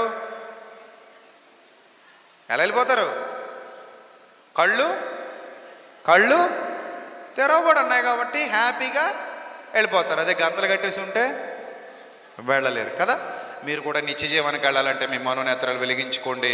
ఆ మనోనేత్రాలు వెలిగించుకొనుటకు ప్రభు దగ్గరకు రండి స్థిర విశ్వాసంతో. ప్రభువా, నాకు ఈ రాత్రి నాతోనే మాట్లాడావు, ఇది నేనే చేయాలి. కళ్ళు ఎవరు తెరవాలమ్మా? ముయ్యాలంటే ఎవరు ముయ్యాలి? తెరవాలంటే ఎవరు తెరవాలి? ఇప్పుడు మనోనేత్రాలు కూడా ఎవరు తెరవాలి? మీరే తెరుచుకోండి. జ్ఞానం సంపాదించుకోండి, దీపం వెలిగించండి, జ్ఞానం అనే దీపాన్ని వెలిగించండి, మనోనేత్రాలు ఓపెన్ అవుతాయి. వాక్యాన్ని హృదయంలో పెట్టుకోండి బలంగా. ఇక్కడ వదిలేయకండి, ఈ చెవితో విని ఈ చెవితో వదిలేయకండి, బలంగా లోపల నాటుకోండి. ఇంటికి వెళ్ళిన తర్వాత కూడా సేవకుడు వచ్చాడు, నిలబడ్డాడు, చాలాసేపు మాతో మాట్లాడి మళ్ళీ మళ్ళీ వినండి.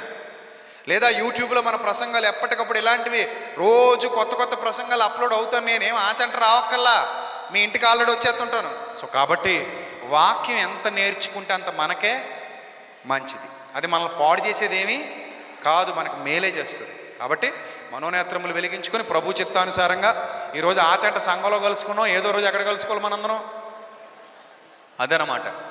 ఎవరు మిస్ అవ్వకుండా అక్కడికి వచ్చేయాలి. మిస్ అయ్యారంటే నోవాహు గారు వాళ్ళలోంచి దూకేసినట్టే. నోవాహు గారు వాళ్ళు 8 మంది ఎక్కారట, 4 దూకేశారంటే ఏమయ్యేది? అయ్యయ్యో అనుకునేవాళ్ళం. వెనక్కి తిరిగి చూడకుండా వెళ్ళిపోమ్మా అంటే అలా చూసిందట, అన్నపూర్ణ సాల్ట్ అయిపోయిందట. సో కాబట్టి ఆయన చెప్పింది చెప్పినట్టుగా చేసామనుకోండి, అందరూ ఒకే చోట ఉంటాం. ఆయన చెప్పింది చెప్పినట్టుగా చేయలేదనుకోండి, ఏమవుతాం? చెట్టుకొకరు పుట్టకొకరు అయిపోతాం.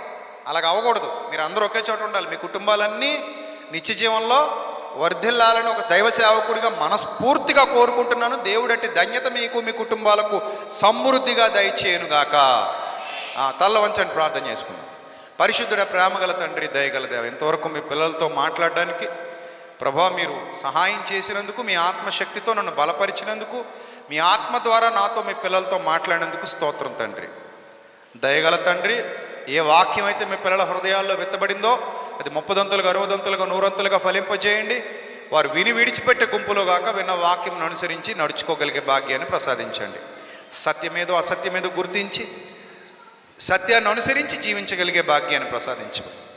ప్రభా ఈ సంఘాన్ని దీవించండి, సంఘ నాయకుల్ని పెద్దల్ని దీవించండి, సేవకుల్ని దీవించండి, విశ్వాసులందరినీ దీవించండి. అలాగే దూర ప్రాంతాల నుండి సభకు ఇచ్చేసిన బిడ్డలందరినీ ఆశీర్వదించండి, మీ కాపుదల ప్రసాదించండి, జ్ఞానం ఇవ్వండి. కడవరి దినాల్లో సత్యము ప్రభా తక్కువైపోతున్న దుర్దినాలు ప్రభా, అసత్యం ఏలుబడి చేస్తున్న దుర్దినాలు తండ్రి. ప్రభా సత్యం ఇంకనూ వృద్ధి పొందినట్లు సహాయం చేయండి. అనేక మందిని ప్రభా సహకారులుగా నిలవబెట్టండి. ఇంకా అనేకులకు ప్రభా మీ సత్యాన్ని వ్యాపింపజేయడానికి మమ్మల్ని అందరినీ బలంగా వాడుకోండి తండ్రి, బలమైన పాత్రలుగా. ఈ తరము గతించే సమయానికి అనేకుల్ని మీ పరిచర్యలో నిలబెట్టుకోమని, మా ద్వారా గొప్ప కార్యాలు జరిగించుకోమని, ఘనత మహిమ ప్రభావాలు మీకు చెల్లిస్తూ క్రీస్తు వారి శ్రేష్టమైన నామంలో ఈ ప్రార్థన మనవులు సమర్పించి జవాబు పొందుకొనుచున్నాం మా కన్న తండ్రి, ఆమెన్. అందరికి వందనాలు. May Lord bless you all. Thank you. Love you all.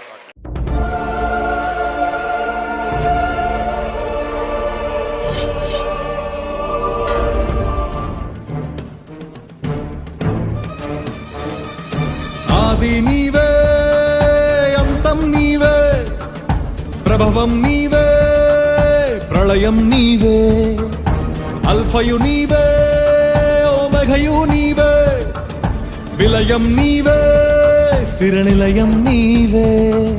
గగనం భువనం సకలం నీవే, జగతిని నడిపే జ్యోతివి నీవే. సమరం అమరం సర్వము నీవే, అన్ని నామాలు ప్రణమిల్లే సర్వోన్నత నామం నీవే, సర్వోన్నత నామం నీవే.